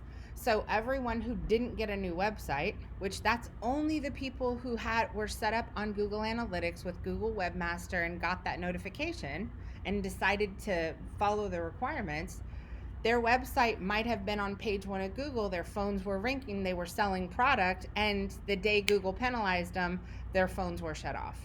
They're no longer on page 1. That penalty can drop you from king of the pack, making the money, taking the calls, selling equipment, to zip zero zilch in a matter of 24 hours. 2 years ago, Google got rid of mobile responsive, and it moved to something called mobile first, which is essentially, we had to reverse engineer 100% of the websites we built, from designing a website like this and then creating it so that it could shrink to a mobile phone. Now we have to design for a mobile phone, mobile first. That's what it means, is we have to design all our websites in a mobile environment first. And then we have to code them to be able to expand to unlimited depths forever, because now websites are being displayed on crazy large devices. Make sense? So the answer is everyone probably needs a new site at some time for many reasons. In our world, because of our relationship with Amana and with Johnston, we rebuild 100% of our dealers' websites every 18 to 25 months, whether they ask for it or not. We rebuild them. We give an option to upgrade or modify the design, but it's part of our hosting and maintenance plan. Our maintenance plan includes, we're going to rebuild your website. Why? Because we report our figures back to Johnston. We report our figures back to Amana. We're responsible for delivering results. So when we have a website that's all broken junk, but we're spending money on marketing and the dollar value is getting less because we're violating some rules or technology's gone, our marketing efforts start to dwindle. We're not getting as good a results for what we're working on, and that can't happen. So we have to fix that. Redo every 2 months, Yep. whatever. I've only heard that when you're redoing that, you lose your spot, like you. If how a does rookie that does all it, stay yes. intact, I guess? That's a good question. That's all. I'm going to get to in the content section. When we move to step 2, let me address it. I won't forget. Okay, good question. All right. So when it comes to hosting and maintenance, your website's got to be secure. If you're paying $10 to host your site, it probably is not including maintenance, and it is deteriorating over time. Just like you guys, when you sell an air conditioning or a heating system and it's working, the difference with the website is stuff around it is changing, so it deteriorates faster. It doesn't last as long. It stops working quicker. So you want hosting and maintenance, and then you're going to have some kind of website administration where somebody's responsible for making changes. You don't want a website to look the same. Right now, technically, when I go to Northern Air, I should see snow. It should be cold. I should feel cold when I get here. Why? Because you're trying to connect with the consumer that's like, something is not working. And when they get there, you want them to feel what they're feeling and that you understand and you can fix it. So I don't want it to look the same in summer as I have it look in winter, because it's a different consumer you're trying to connect with, and you have to connect with them emotionally, which means the design of the website has to change by season. At least a slider. Make it snow. Something simple. Just make something happen that makes them feel like they fixed my problem. They understand I'm freezing right now. Somebody said it was negative 21 in their house. Did you say that? I can't process that. But when you said it, I felt it. We'll call on a contractor, I'll go to Johnston, and I'll pull up their website, and it's 21 below zero, and they have their summer specials up on it. I'm actually checking.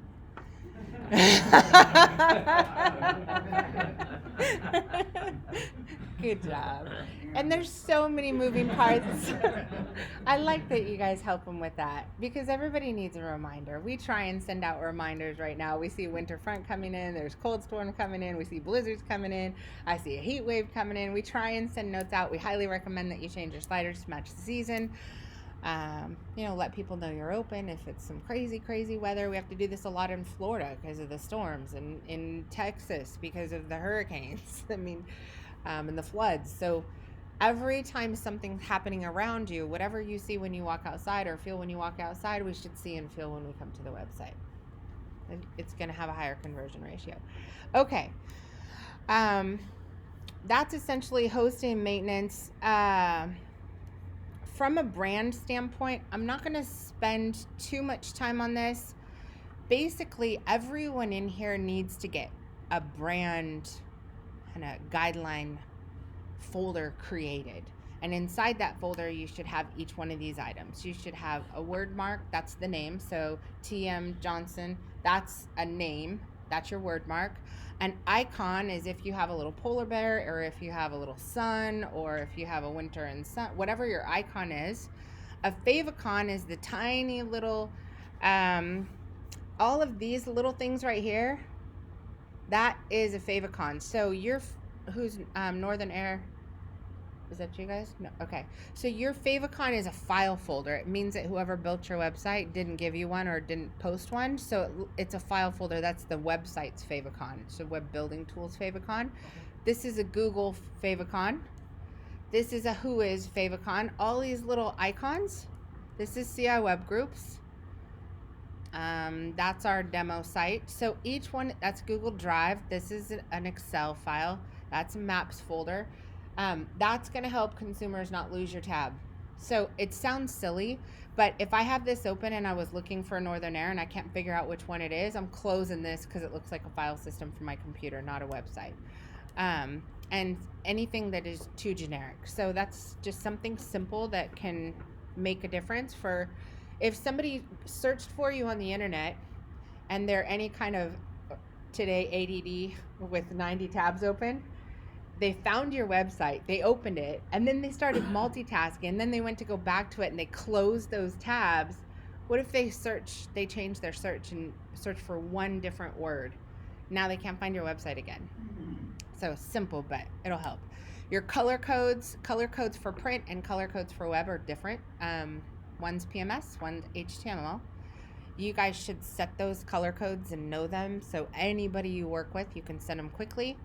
Your fonts on your website, when you guys are working with web companies, just remember that anything that is not a Google font, you could be liable to get sued for. You have to purchase fonts. You have to own them unless it's a Google font. So when you're talking to a web company wanting to get creative with fonts, just stick to what's free on googlefonts.com. Truck wraps, gear, shirts, magnets, business cards, signage, all of these things. Basically, if you have your branding guidelines and a nice kind of brand package, it's easy to be able to do business everywhere else. Yes. So this is in the workbook that we downloaded. That's why the pages are. Yep. Yep. And you guys will have access to this as well. We'll send you this, so you'll have this list. So Somebody who can help with all we can do it all for you. We can help guide you through it either way. Absolutely. Absolutely. that. 'Cause I asked people that, Yes, absolutely. We can. seminars or different stuff. Nothing. Look at it for Yeah, you just need one. me. Just one shot, one time, boom, you're done. As business is good. Okay, so this was Corey's question earlier. This was, what do you do when you need something? What do you guys do when you need something? Do you Google it? Everyone say the same? Yes. Why can't I find it? All right, so let me explain how Google works. This is wildly important for everybody. For TMs, this will tell you where areas of opportunity, how to identify competition, how to see when you guys can get those orders in faster. For dealers, same thing. You guys seen this movie, Bruce Almighty?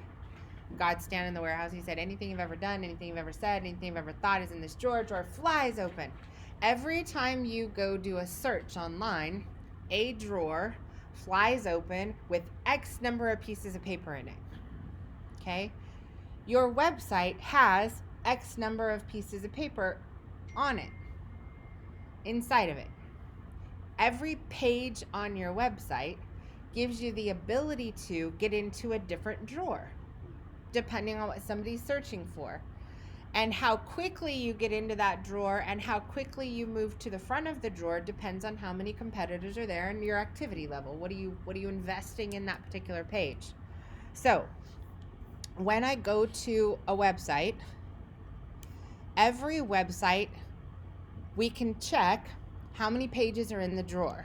So all you do is you get rid of the HTTP, you type in the word site, : get rid of the W's and all that junk, and you just hit enter. This number typically is going to reflect the size of the company as a whole. So if I'm a TM and I'm looking and I want to say I want to search for a company who's doing 20 million or more, I would want to see this number come back at 750. If I want to find dealers who are doing less than $250,000, then I would want to see less than 25. The number of pages in your drawer impacts the number of opportunities you can show up for, because it's the number of pages that can get filed for different things. Okay, so every page you put on your website has a title like a product in a store. So if I give this label, this page, the label heating services, And I also give it boiler repairs. Google has to decide, what drawer does this go in? And it is going into Grand Rapids. I love that. So it gives the location that we want it to show up. Anytime we make a page, try and get ranked for two entirely different things, your opportunity to get into the drawer goes down because Google's having to decide. If we make a page and we call it something generic, it's going to go into the drawer you have in your kitchen that holds everything. What's that drawer called? Your junk drawer. Okay, so if I create a page that's titled About Us, that's going to go into a junk drawer. Our services, that's going to go into a junk drawer. Heating services is borderline.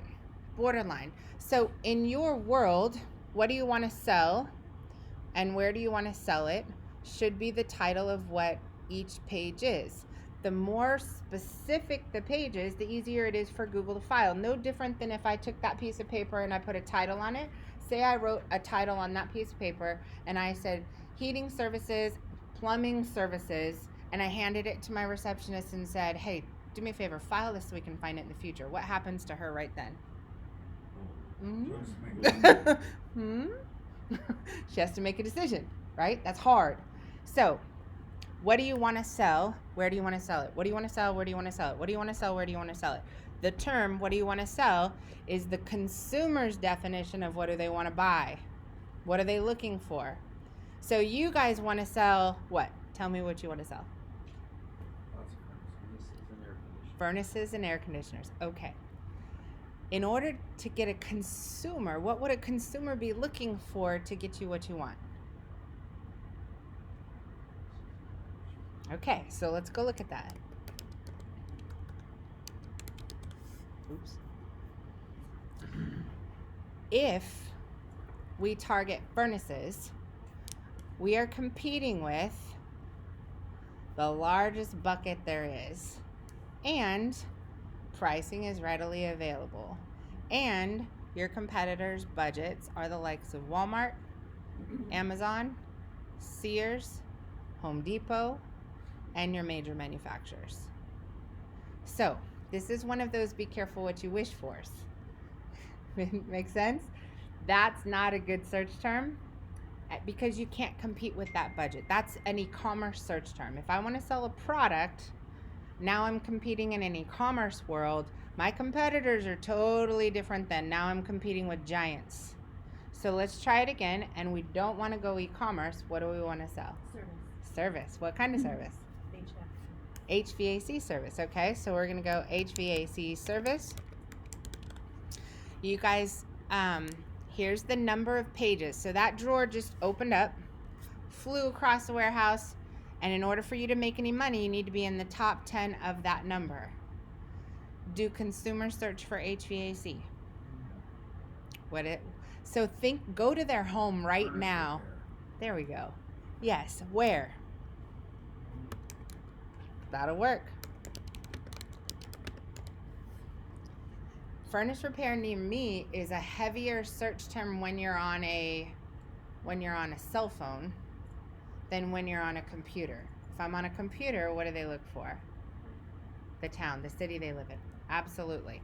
So, furnace repair near me is definitely a cell phone based search, and primarily ads are going to get you into that and your Google Maps account. That's when this becomes wildly important. All right, so now if I go furnace repair, let's go to Bloomington. Is that better? Being in the top 10 of 519,000 takes about 5.5 months. Being in the top 10, so it's about 30 days per 100,000 page results. So if I want to get found for AC repair, let's go AC in Bloomington. Different, right? Okay, so I have a question. Shoot. With all this, so like a lot of our customers in here, I think everybody here is mostly rural areas. Yeah. So they're not really going to Bloomington or Southern Bend. They've been Carver. Give me another one. Give me another city. Like Jim Carver? Jim's a C-A-R-V. big city up Okay. there, but for the most part. So you get the same, look at that, you get the same free on the top. That were Bloomington to Carver, it's 40 minutes away. Okay. Let's go furnace. Oops. Every time. Oh, who that? Look at that. Whoop, whoop. That's your Google Maps account. They're paying per call. They're paying per click. That's free. That's beautiful. That's a great search. This only works in the city you have an address. So you have a verified Google business listing. You've got 92 positive reviews. You've got a 5-star rating. That's killer. Don't put all your eggs in one basket, because if Google flakes out and takes that down, you got to have other things going on. It's possible. It can absolutely happen. And then when it happens, don't get mad. Just get diligent. We have to go back and fix it. And it's going to take a minute. And no one can explain why. Those are kind of the things. Okay, so that's golden. So now I want you to watch the difference. So if I am from this area, I am going to refer to this as a furnace or a what? What? Okay, so what about boilers? Do you have boilers here? Okay. So let's go look at boiler repair. That's an easier search term to compete with. There's less competitive pages in there. What I'm looking for is how can you make money the fastest? So in your world, what do you want to sell and where do you want to sell it? Consist of AC repair, AC service, AC installation, AC replacement, AC maintenance, AC tune-up, AC financing. How much does an AC cost? Air conditioner installation, air conditioner repair, air conditioner service, air conditioner, air conditioning service, air conditioning maintenance, air conditioning tune-up. You get my drift, right? Comfort. There we go. Once they get there, yes, but they don't necessarily search for comfort. It's like them searching for cooling. But it's the difference of air conditioner or air conditioning. Yes, AC. Two different ballgames. Yes. And you have AC, A/C, odd search term, air conditioner, air conditioning. So that's that bucket, right? In the heating bucket, you have boiler, installation, service, repair, maintenance, tune-ups, and so forth, right? Heater, and the reason I say heater is I'm from Seattle, Washington. I would never say furnace. A furnace is something in Freddy Krueger's basement. It has fire. It eats small children. Those are very scary. I don't know what that is. No one from California, Washington, Oregon, there's a whole side of the country that if they moved here, they're never going to use the word furnace. They're going to absolutely say heater because it's what they know, right? So you also have to think about people moving in from other areas. Let me give you the prime example of that. I'm at a speaking event in California. We were at a racetrack in Santa Ana. And I have about 100 dealers sitting out in an audience, and I could tell one of my clients was sitting at the edge of his seat, like he wanted to get me for something. I could tell, like, I'm going to tell CI Web Group about something. So finally, I was like, okay, all right, what do you got? You know, tell me what your question is. And he was like, I don't know what CI Web Group did. You guys are nuts. You put geothermal on my website. Why would you do that? And I was like, well, why can't you do that? And he was like, you don't know anything about air conditioning, heating. We got clay in the ground and then this. And he's going there. Way over my head. Like I'm out at that point. And I was like, well, what happened? He goes, I've taken 4 calls while I've been in this event for geothermal, and we can't even do that here. And I was like, awesome. And what'd you tell him? He said, I told him the same thing I'm telling you. That's ridiculous. We can't do that here. The ground and the clay and the blah, blah, blah. And I was like, awesome. And then what'd you do? And he was like, well, I told him what they could do. And I was like, then what'd you do? He was like, well, I booked him. I was like, awesome. Sit down. So he was like, oh, damn. Like you could tell. So sometimes it's not what we think is right. It's whatever the people do, right? And if it gives you the opportunity to talk to them about something else, like California, we had a company that said, well, what about earthquake shutoff valves? Totally didn't know you could shut off an earthquake first, so that was new to me. Then second, we put it on the site, and they started getting calls like crazy for earthquake shutoff valves. And then they told them about, would you like to do an in-home air quality assessment? And then it turned into everything else. So sometimes it's a feeder. In New York and New Jersey, we do a lot of business with oil to gas conversions. Is that something here you do?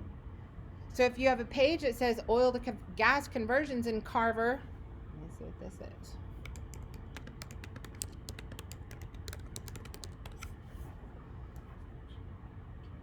So you get my drift. What you're looking for is, give me something that I can invest all my energy to. I know that you guys, the list of things you want to sell is around 250 words deep.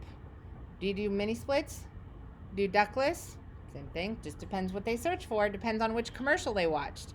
If they watch one commercial, they're going to go search for mini split installation. If they watched a different commercial, they're going to go search for ductless air conditioning installation or ductless heating installation. Okay? Garage, right.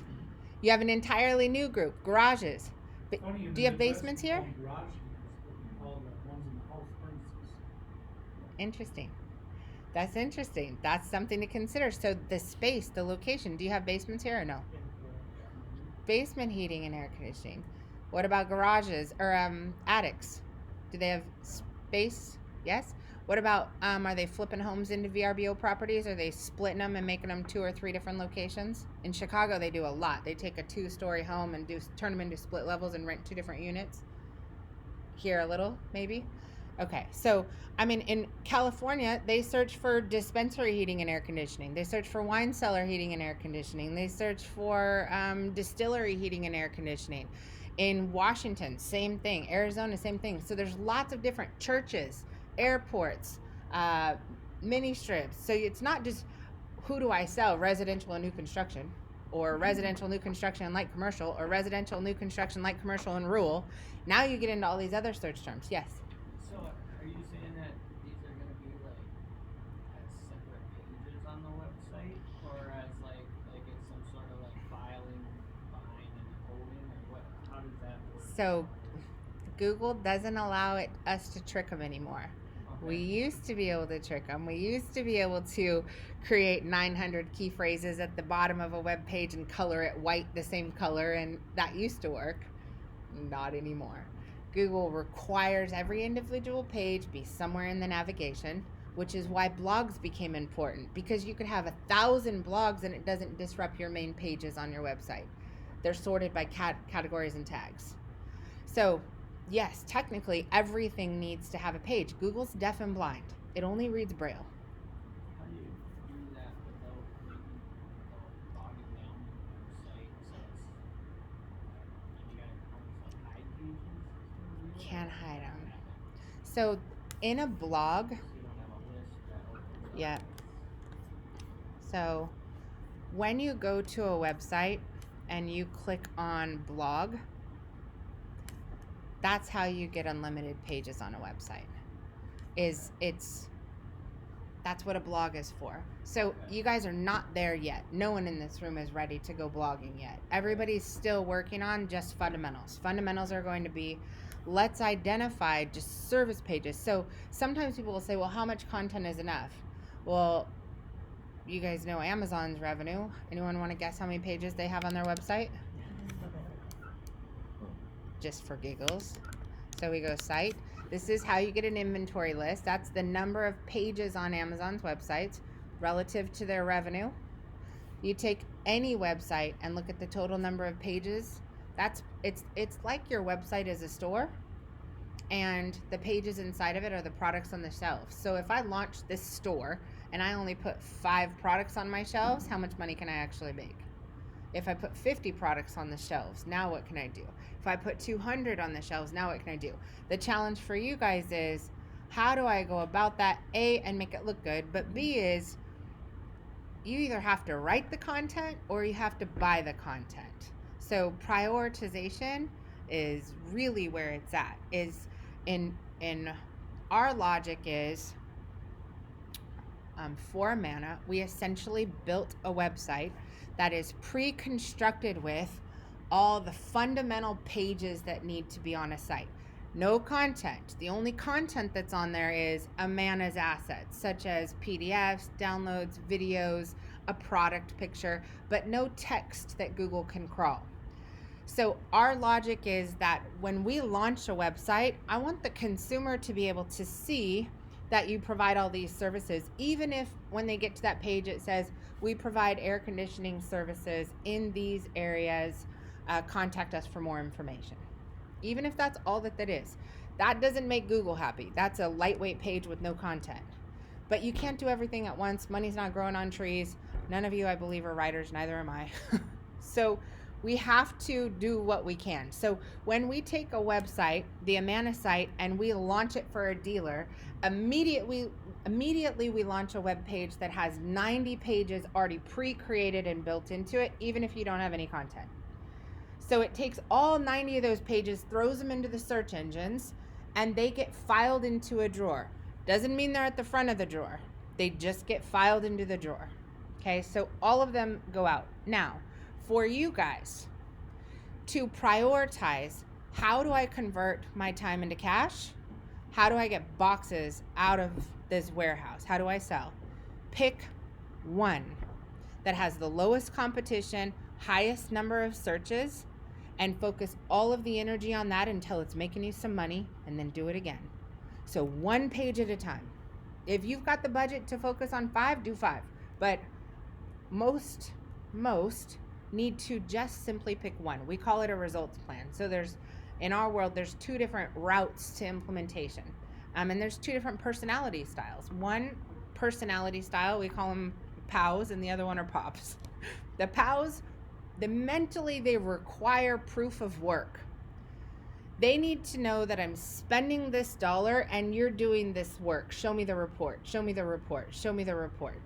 That's a personality style that typically comes with untrust. You don't trust because some agencies burned you. You haven't seen results in the past. It's uncomfortable. So rightfully so, you're saying, if I'm going to spend money with you, I want you to show me what you did with my money. It's not always the best result. So what's happening in that is you're focusing a wide net on a whole bunch of different things. You're doing a little bit of a whole bunch of stuff and spending most of your time talking, needing meetings, looking at reports instead of doing work. That's one version. The POPs, those are essentially people that want proof of progress. I want to invest in something and I want us to agree that there's a couple KPIs, key performance indicators, numbers, that we agree I want to see improvement in. I want most of my energy. I'm going to give you the freedom to choose how you're going to invest in getting this single page to rank. But if the page is AC or heater repair or furnace repair, if that page is furnace repair in Carver, is that right? We spend all of our time focusing on building the content up on that page. We build backlinks to that single page, not to the whole website, to one page. We add your pictures, your promos. We spend time thinking about what kind of promotion are you willing to offer. So it's more collaborative. You guys are coming in saying, let's test this promotion. Let's test this promotion. Let's test this promotion. We're talking, we're working together to try and let's get a page onto page 1 of Google, and then let's put the content, whether it's video and pictures and promotions and a call to action, giveaway, something to get a lead on that page. Because we need to get you into page 1, and then once you're in page 1, I need you to be better than everyone else who's also on page 1. If you focus on, if you're comfortable, if you can narrow your focus to one product, one page, one service at a time, get it to cash flow, then do it again. I believe that it's a harder pill to swallow if you've been burned in the past and if you're uncomfortable, but I do believe that it's a better approach. The challenge when it comes to these things, everybody wants the easy button. They want to say, I just want to pay you and you go do it and then show me what you've done. But really, in order for this to work, it's got to be a very collaborative effort. Both parties show up to the table with more than an appetite. We talk through, because that's what's going to get that page to start performing, and you're going to see it. In the beginning, let me show you something real quick. When you were talking about the blog and the pages and Uh-huh. that, you also get pushed up with how many times you get hit too by customers. Is that true or not? No, that's not. If you don't have, it's a really is small just a- indicator. So we Okay. used to, That's the way it is. yes, we Okay. used to be able to. I had one of my nerds write a bot Right. that went out and hit a website every day, like 900 times a Okay. day. We don't do No, that. no, no. Okay. Everything that we used to be real smart about, like they totally cut So off. when you say you got 90 pages, you can start off with. You can something start off with one, one. and then you can add another one, and then you can add another one. Okay, so it is So a process more. yes, Okay. if you have, You're building it up. yes, Okay. Yes, yes, Go ahead. just one at a time. Like, make something work. Make something make you money. Make makes something more generate sense. sales, right? Sometimes it's too broad to do everything at a time. So when we built the Amana website, we built it saying we've learned a lot of lessons. Working in only HVAC now for 8 years, I think. So our first lessons were we used to design custom website. And we launched the custom website when you guys had accrual funds to spend. So you guys earn accrual funds with the Amana. That's a huge benefit. Your accrual funds expire in March, right? Worst time for you to start a website because you start the project and then it gets hot and then you disappear. So that doesn't work. So we had to figure out, how do we get all of you guys organized with logins and passwords? That's what these trainings are for. How do we get you, let's get the infrastructure organized, make sure you own everything. Then the second thing we had to figure out is, how do we get a website launched quickly where we don't rely on you to tell us much? Sounds bad, but it's very true. How do we do it quick? Because we were spending all this time brainstorming on this great custom website, but it doesn't matter if the website takes 12 months to get it live. What's the point if it only lasts 18 months? Like, that doesn't work either. So we had to figure out. So in working with Johnston and Amana, we've essentially dumped mass amounts of hours and time and energy and resources into building one amazing site that we can just give a different outfit to. We can brand it for you. We can give it different clothing. But the engine is beautiful. It's huge, right? It has all of these pages, not with content. That's separate. But it does have all of the structures pre-built to perform. So now we can get a website up in 60 days. It looks like your site. It's designed. It matches your branding guidelines, your colors, your logo, and everything on it, right? Then from a marketing standpoint, here's where we went next. Let me just actually show here. Look, I should have had this up when I was talking. This, if you look at this as above the water line is where human beings searching for your services are. Below the water line is when you don't exist and they're looking for you, right? So below the water line, first is getting those systems, the logins, the passwords, everything that I just covered in the G Suite, and your domain and your hosting and security, all that stuff, right? Next is your brand. Getting your logo done, your branding guidelines, and having that in a folder. Boom. Once that's done, it's out of the way. Next is we need to launch a website. We need to launch it quick. We need to do it in 60 to 90 days would be the very max that we would want to take. Next, we need to start working on content. And content it's expensive and it's unfortunate, but it's hard to find a human being that knows heating and air conditioning and SEO who doesn't have a problem writing AC repair 900 different ways without wanting to just roll over and quit. That's real. So that's a never-ending challenge, and you guys don't want to write it. I don't want to write my own content for my own website either. I'm with you. So we have to fix that as a group. Essentially, when it comes to content, we're trying to get the cost as low as possible, get someone that writes for SEO that knows enough or can do enough research about heating and air conditioning, can get something relative, and then you guys can tweak it. It's easier for you to tweak content than it is to write it from scratch. Tell me what SEO stands Search engine optimization. So that is when we write a page of content, the content has to be, for a low competition phrase, at least 300 words long. It has to have a keyword density of 7%. We have to have H1, H2, and H3 titles, which are heading titles. We have to have a bullet point list. There's all of these crazy little quirks in it. That's what SEO is.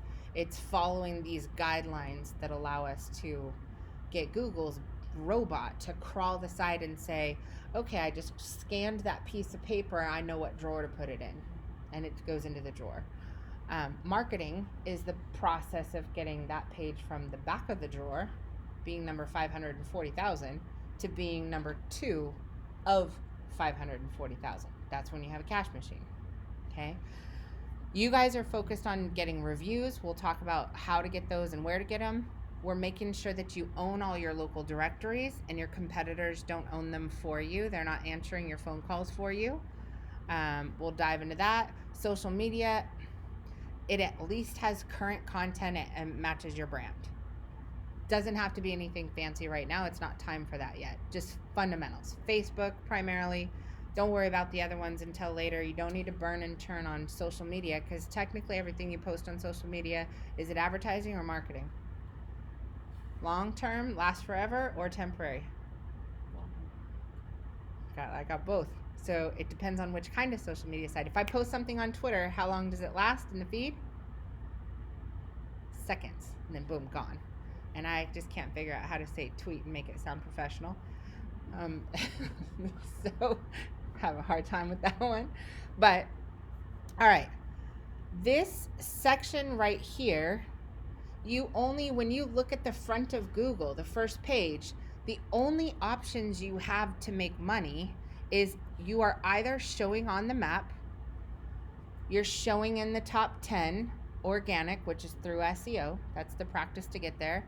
You're paying per click through Google AdWords, or you're paying through call for Google Guarantee. Those are your only 4 options to make money in a digital environment. There are no other options outside there other than some directory listings, your Price Chopper sites, your Home Advisors and Angie's List and stuff like that, which fall under local directories. Yes. When you say paying per call, I don't understand that question. Is that Literally phone call. Yeah. on the site? Yes. Through that- Yep. So when someone clicks on Google Guarantee and they call you, Google records all those interactions. So let's say I'm trying to sell you web services. You can go dispute that and say that's not a valid call, and they'll give you your money back for that call. It's time consuming, but you only pay for quality calls related to the service that's posted in Google Guarantee. And those, it depends on your area. I don't know what they are here, but I've seen $20 per call. I've seen $50 per call. Okay. So as far as costs for having somebody look over we do have somebody look over our webpage and design it. Mm-hmm. How much are people nowadays paying? Because we've been with them for so long, so I'm just kind of curious what the cost is. We have maps and we have SEO going right now. We don't pay and not guarantee, but Okay. So I don't know across the board. I mean, I've seen 15,000. I've seen for a website to design and develop. monthly or whatever. Just to maintain, monthly. So payments. maintenance, are you having them add content, change out the sliders? Are you having them do work on the website on a regular Here basis? and there, we'll contact them probably within every year. We touch base. Okay. And we'll go over things. So monthly hosting, security, support, and web administration, making changes, not marketing. Right. You're looking at around 75 to 175 Okay. on a monthly basis. That's what I was just. Okay. Yeah, that's a good rate that covers the broad match Okay. for that, for your maintenance. Now, when you start adding other pieces of technology, when you add in a chatbot, now it's going to go up. When you add in texting feature, that's going to go up. When you add in an online scheduling system, your monthly technology costs, not marketing, but technology costs will continue to go up as you add on different tools Okay. to that website as well. So that might alter you might be at 300 because when somebody comes to your website, it's secure. They can chat with you, they can text you, they can schedule online, they can fill out a web form, they can upload a file. It depends on all the functionality that's built into the site. Okay. This top area up here, essentially we want to get to the point where the answer is when a customer searches for blank, are you an option? We need that to be yes. Whether it's for one thing or many things, we need the answer to be yes. Once the answer is yes, so yes, I show up in the ads, or yes, I show up in guarantee, or yes, I show up in the maps, or yes, I show up for page 1, position 1, the majority, so the organic rankings, SEO, occupy about 31% of the total search volume. If you're sitting at position 1, you've got 13% of the total conversions happening on that one, compared to 8% on ads, 3% on maps, 3% on guarantee. So the number 1, where you have the largest opportunity, is going to be number 1 on page 1 below the maps. That's the highest probability of getting the best customers. You guys tell me, when you do a search online, how many of you guys click on the ads? Oh, So it's interesting because when you're talking as a consumer, the answer is never. I don't touch those. Those are scary. But then we put our business owner hat on and we're like, how do I pay for ads? I want to get on pay-per-click. It's almost an oxymoron, right? It doesn't make sense. So, yes. And I guess my question is, why do people continue to pay for it? The same reason that people advertise on QVC the knives where the handles fall off on the first wash. There's still an audience for it.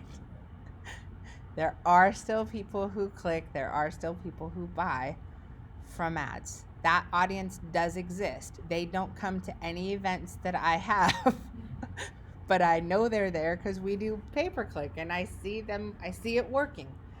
I'm not a fan of it. And if you don't rank this, you might have to be there just to be on the page. Right. Right.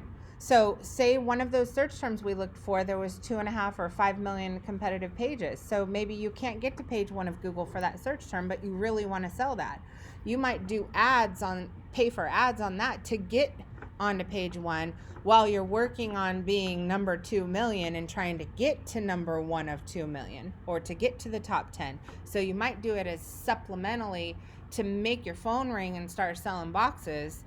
It might be really competitive search term and it's going to take you a while. The hard part with this entire section is you're spending money and not making any. And that is a real fact. When your website just goes live and it's not on page 1, you're not making any money. When your website doesn't have content, you're not making any money. If you're sitting on page 2, number 11, you're not making any money. So here's your logic and priority. Sometimes marketing companies will come in and they'll say, you need to sign up for blogging on a monthly basis. We need to add new blogs. No. If you have a page that is number 11 out of 500,000, and if by getting it to number 10, by moving it from page 2 to page 1, all of a sudden you have an opportunity to get a phone call, forget blogs. Add more content to that page, drive more links to that page, share that single page on social media, make that page more popular, and get that page from being number 11 to being number 7 and start making money. So when the amount of logic, like if you go to we have a website called HVAC Marketing Websites, and it has a whole bunch of packages and programs on there.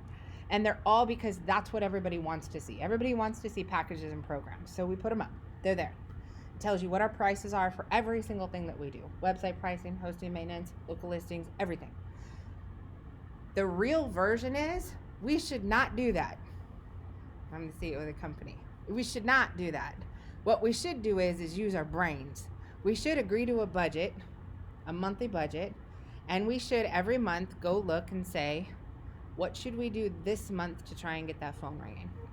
Sometimes it's going to be adding content to an older page that's almost there. You're at the tipping point. If we could just move it a little bit further, you'd make some money, get some clients in the door, get some boxes out.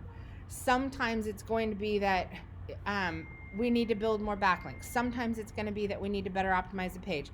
It might be a page that you already have on page 1 of Google. You're getting them to come to your page, but your bounce rate is through the roof. They're leaving when they get there. They don't like the page. So we need to make it pretty. We need to make it look nice. We need to get a better promotion on it. We need to add some more pictures, right? Make that money, girl. Okay, so let me just pull this up real quick. Here are your 2 versions. Both are good and both are bad in their own way. But because money doesn't grow on trees and because we don't have unlimited time, we have to decide the better of either evil or the better of either win. You can either go after a growth plan which says, I want to focus on a whole bunch of things and take a wide approach. I want to have a website that has 90 pages on it. I want to focus on my local listings. I want to focus on my reviews. I want to focus on all this stuff at the same time. Or you buckle down and you focus every ounce of energy you have on one page and get it to cash flow. Just one. And then once it does, do it again. Sometimes that's a hard pill to swallow. Some people are like, no, but I don't want to just focus on AC repair. Or I don't want to just focus on furnace repair. I want to focus on everything. When we focus on everything, sometimes the results in nothing. Sometimes it doesn't put us over the mark. Sometimes having 900 pages sitting on page 2 of Google means you're still not making any money. So at some point, everybody has to make a decision that says, how can I focus on only those things which are going to drive phone calls to my business and give me an opportunity to do what we do best? Anybody who's focusing on Correct. Yes. Yes. So if you were, most of the customers I deal with are rural, just like you're talking about, and a lot of them haven't had the time to do much with this. So let's say because air conditioning heat pump season is kind of right around the corner. Mhm. If you were going to start doing something, with this time frame right now, would that be the thing to do? Would be to start on, because it could be in place by that point, or we You could argue furnaces are, because it takes 5 to 6 months by the time the site's live and have more content. Okay, that's actually kind of what I'm asking. So Very if they smart. were going to start out, Give me a you city. say smart. So if you wanna use AC as an example, and you put all your eggs in that basket, you may not get results until 2021. Correct. So That's really real. kind of what I'm asking, really, because a lot of these guys just have never had the time that I deal with, to work on it. Well, it brings up a broader point, is right now we're in a pretty good economy. We're not starving for business on the calendar. If we're starving for anything, it's health, it's bodies, it's people. But the point is your competitors right now are in this classroom, and the economy is guaranteed to not stay like this forever.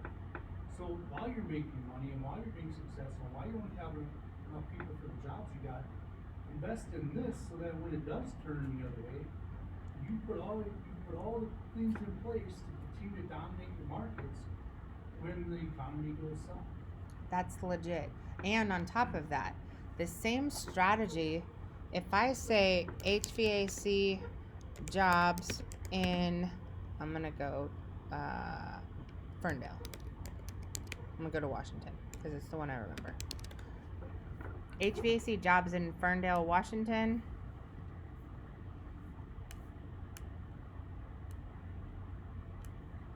Let me see here.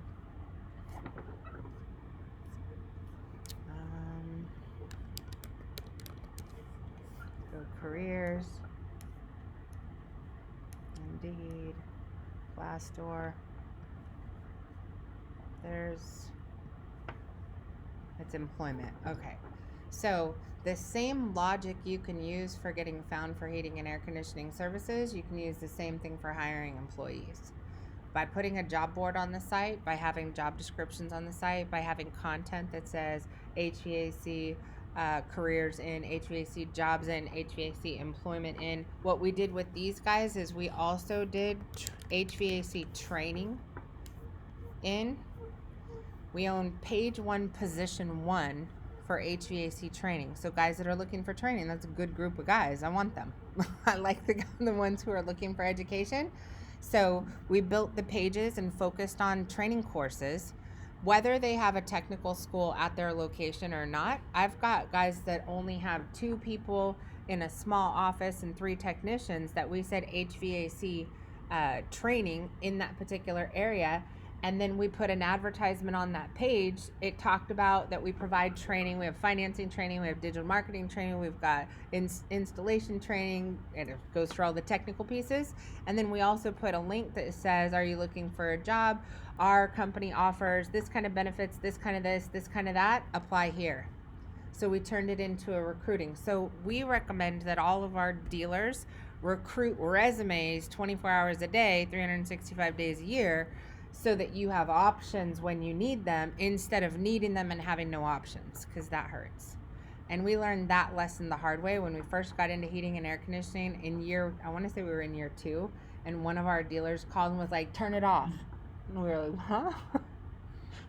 You're not paying for advertising. I mean, they weren't investing in pay-per-click, and they were like, no, Jen, I need you guys to turn it off, like, today. Like, well, I'm not sure what you mean, turn it off. What does that mean? And they're like, we don't have any guys to run jobs, and we just had somebody leave a negative review because we couldn't take care of them. I was like, oh. So we built the job board. We wrote job descriptions for 6 positions, and now all our sites come with job boards. We keep learning these things and then have to adjust because of them. But yes, you can use this for the exact same thing. Now, your question of when. Every search term and everything you want to sell and city you want to sell, it has a different storyline, a different timeline. So give me, you said heat pump installation, give me any city. Well, if what Nate just says is relative, should we be instead looking at, I guess my question was, where do they start and with this time of year, what's the best thing to do? So It depends. So let me give you the tools to answer that question. Okay. So give me a city that you want to sell heat pumps in. Grand Rapids, Grant, Grand. Okay. So The you. internet says they do. So there's 3.3 million pages in the drawer. Everyone in this room has a different starting point. So for TM Johnston, they have a lot of years online. They're going to be able to tackle this faster if that was one of their areas. If their Google business listing was good, they're already using Nearby Now. They're already getting reviews by city on their website. If they have a page on their do you do business in Grand Rapids? No? Okay, so if you did, if they had reviews on their site using Nearby Now, they would have a head start here. So they, depending on where their starting point is, they might be able to get there quicker. But with 100 pages equaling 30 days, if we wanted to sell this now, we needed to start years ago. Put in Cohasset. Spell it. Cohasset.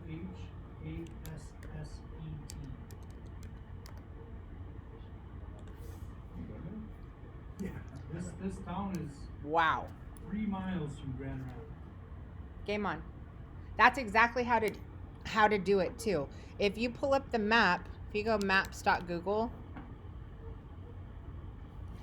and what is that? Let me pull this.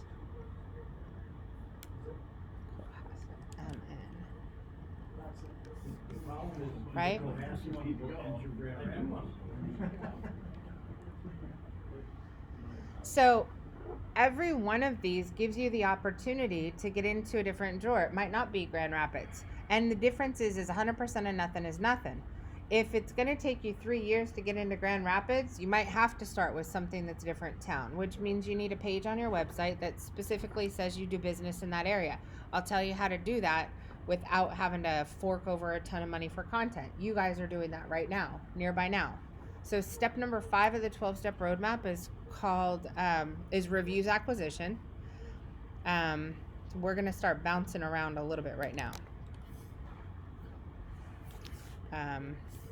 Let me show you this. So under service areas, this is one of our clients out of Washington. This is technically how I would want to see Nearby Now implemented into a website. Is first, Nearby Now would be by primary product. So if you had air conditioning and heating, that would be one. If you had plumbing, that would be a different installation of Nearby Now. If you had electrical, that would be a different installation of Nearby Now. Every time you guys go on a job, you have an app on your phone, and that app gives you the ability to check in and say that you are, I'm just going to pull random pages. Every time you go on a job, you take that app on your phone and you click a button that says check in. And your team should say, I'm installing a new furnace, I'm installing a new heat pump. And when they click check in, their phone pins it on the map in that city they're in. So for this one, I don't even know what Acme, Washington is. Never heard of it. It's a town like the one you just said. And I'm from Seattle, Washington. If I look through here, what they did is, and this is a down and dirty version to sowing your oats in multiple towns and cities, okay? They have this app. Every time they go on a job, they check in, or like we did here, we took 15 guys and they drove to every single city across everywhere that they wanted to do business, and they checked in all in a weekend. And we did all these pages in a weekend. That's the hustler version. That's down and dirty. Let's make this happen, okay? Every time you go check in, The team would take a picture. It could be out of their library. These guys had a big library of pictures that they've been saving. They said working on maintenance for a ductless heat pump, performing a flush tank water heater. So we've taught them how to use keywords. What do you want to sell? Inside those check-ins, they upload a picture. So this is 140 something days ago. They've actually not done work in that area. They don't have any reviews in that area yet. They only have the check-ins. But what happens, that app allows them to check in that location. It sends content to us. We go look and see where have you been this week, and we go build one page for every city that you have a check-in and or a review. Free content, no one had to write it, and you get one page on your website for every single town or city that you guys want to market in. You're putting one page in Google's drawer in the filing system for every single town, just simply by checking in, getting reviews. Check in, get reviews. So, like, out of Grand Rapids, you go around, you check in to Side Lake Municipal. Yep. And then you take that feedback, and then you. We go build another page. We build another page. We build another page. You're in the cloud. Yes, absolutely. Back to Gary's point, he stumbled on it probably on accident. But how many heat pumps do you think are in the city of Grand Rapids? Grand Rapids is probably a natural gas market, but all the surrounding communities are LP. Well, that's a great heat pump. Now back to Jennifer's point of climbing that singular ladder and let's dominate some pages. Heat pumps in the surrounding area of a big community is a great tactic to go into right now. And heat pumps as ductless and mini split, those three terms are under marketed. The competition is always going to be less for heat pumps, boilers, any kind of oddball. If it's not, your high competition phrase is AC repair. That's your number one, the hardest thing to get into. Then typically it's going to be heater repair, same thing. And then you get into AC installation, heater installation, same thing, furnace installation. Those are the difficult ones. So usually if you can add the word, so I wanted to show you, if I said ductless AC installation, oops. So Nearby Now app is, Google app too, or? It's I'm a just piece trying of to software, understand. you So sign up for it. you So have to sign up for it. yeah, Okay. so I we charge $300 a month for our Nearby Now clients, understand. which is the same as if you went to Nearby Now. But we get bulk discounts because we have hundreds of Nearby Now customers. So we pay less and we use the difference to have a team that's responsible for building the pages, optimizing the pages, and getting them marketed. So that's the cost for Nearby Now.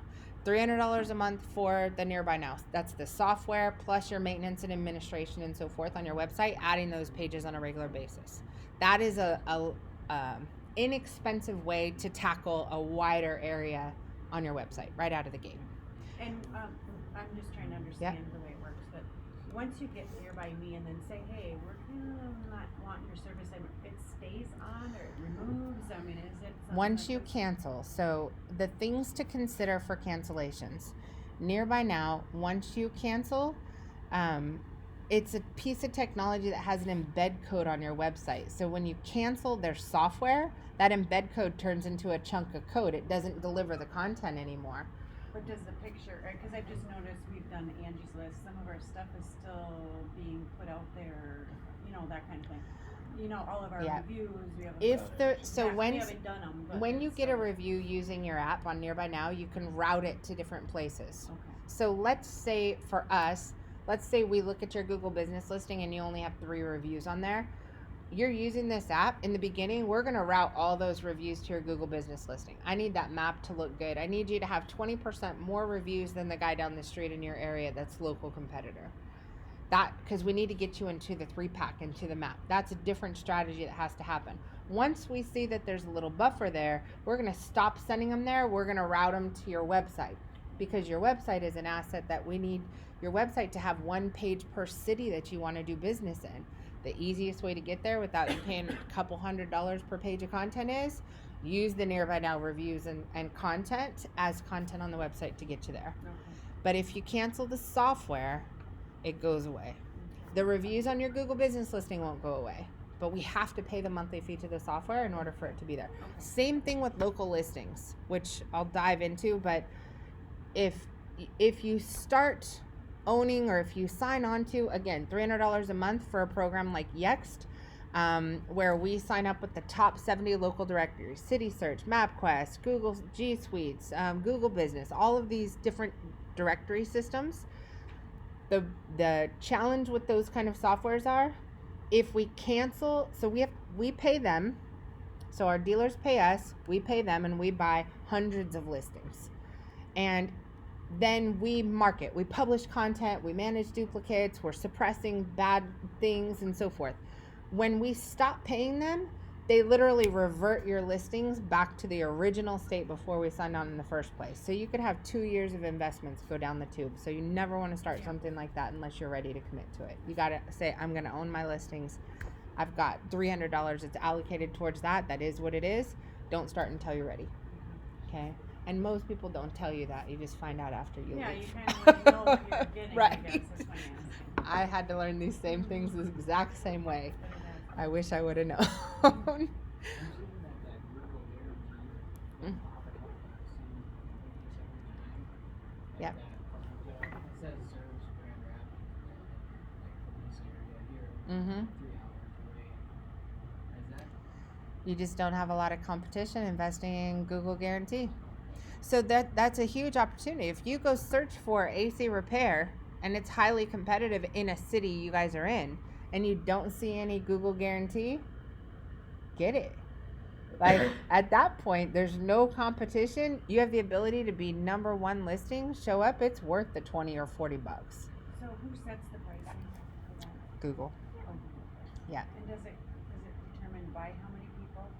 Or you know what I'm saying? Yeah. It goes by the clicks and Yeah, it's a big algorithm with a whole bunch of different factors that are included in it.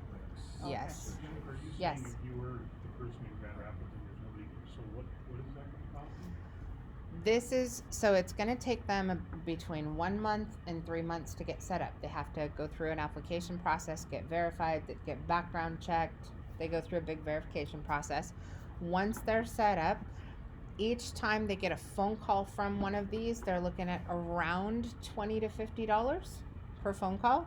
So for you guys, when you're in your Google Guarantee, you have the ability to turn on and off different things. If your average ticket price for repair and service is $300 and $50 is going to eat into that margin too much, turn that off and go after, if your average ticket price is, if you do 10 repairs every 10th repair, right, is an installation, it's worth it. Exactly. You gotta know your KPI before you start throwing money. Yes. It's going to depend. So you guys, how many of you are offering financing on all jobs? Offer on all jobs. Okay.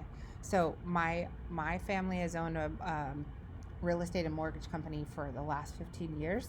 From a financing standpoint, on the mortgage broker side, I would say from a legal standpoint, I would offer it on all jobs. I know they don't say that in the heating and air conditioning industry. The financing guys are not going to tell you that you should offer it on all. They'll say most, but you should offer it on all.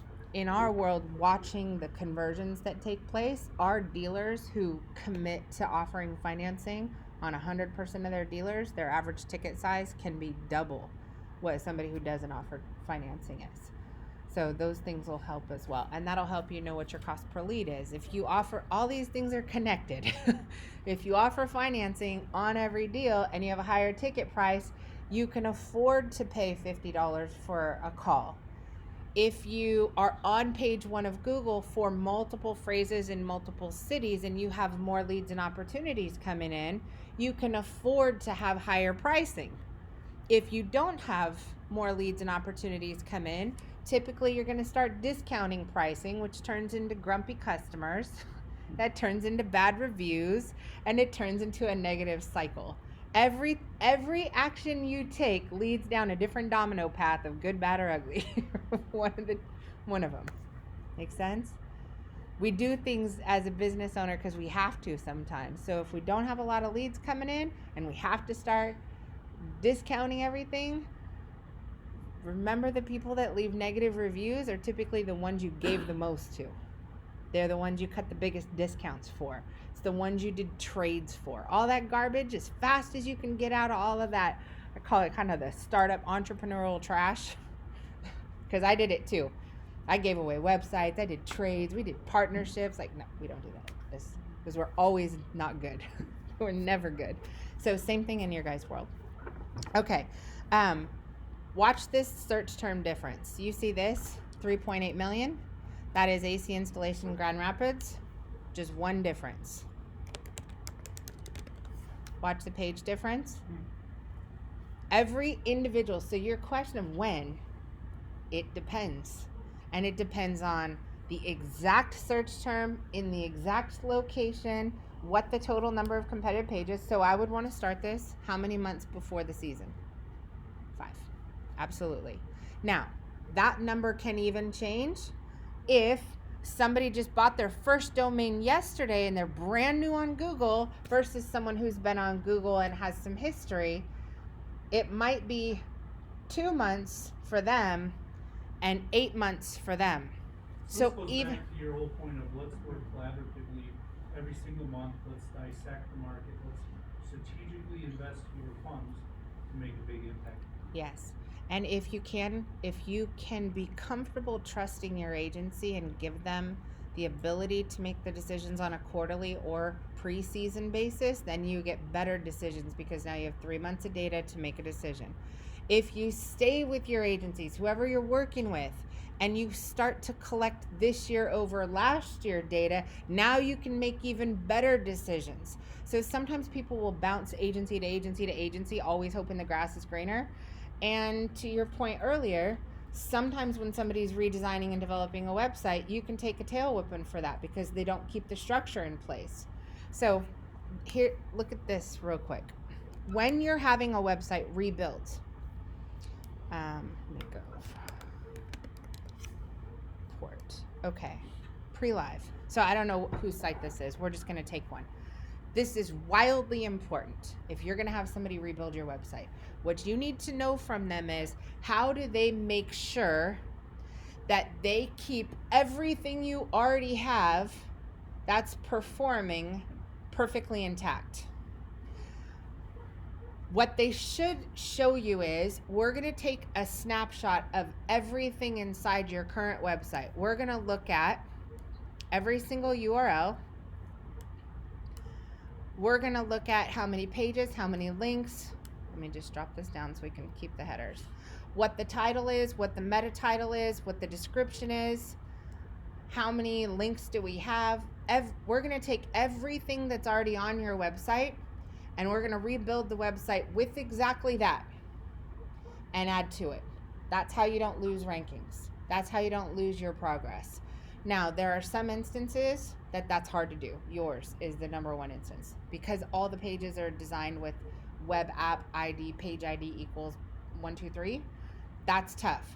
What has to happen for your site, your project, no matter what, if you were to have your website redone, if you bit the bullet and said, all right, I'm going to get out of the online access, web app, page ID equals 1, 2, 3, 4, 5, and we want to move into a clean URL structure, get into WordPress and so forth, you're looking at a bigger project than anyone else in here. It's going to take more time because every single one of these, what we want to see is it says Dawson, Georgia, heating and air conditioning service and repair. We want to see really clean. Sugar here, these guys are using Nearby now, I can tell, because they have city pages.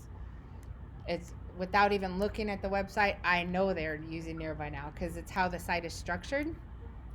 You want to see heating, installation, services in Metro Atlanta. For example, you want really clean URL structures. This URL is the label on a product that Google is filing that page for. So Google can clearly say that the category is heating, the page is about heating, it's about installation and service, and it's in Metro Atlanta. That's an easy page for it to file. This page, the strength of this page, how much effort gets put into extending the content, adding pictures, adding video, keeping time online. The stronger this page is, the more it's going to perform. The closer it is to the top 10 of Google or top 3 of Google, the more money this single page is going to make. The more number of pages that they have, the bigger the company. Make sense? Okay. So how much Google stuff do you own? Huh. Me personally, I have 11 shares right now, and it's called Alphabet. So, and I was proud of every one of those Yeah, purchases. sure you are, So, I have my 7 Amazon. I have certain stock purchases that I'm very proud of. I was proud of Tesla the other day when it hit 950, were, yeah. and then I was kicking myself that I didn't sell that day. So, it's okay. That's funny. Do you guys, anybody in here invest in stock? Do anybody use Robinhood? Okay, if you want a Robinhood link, we'll send you a link. If you like to play with stock, it's a great. We have a class for that. Just kidding. Mike. All right. Okay, so let me move back to. Do you guys need a break? Yeah, we can Okay, break. let's take a break. Thank you.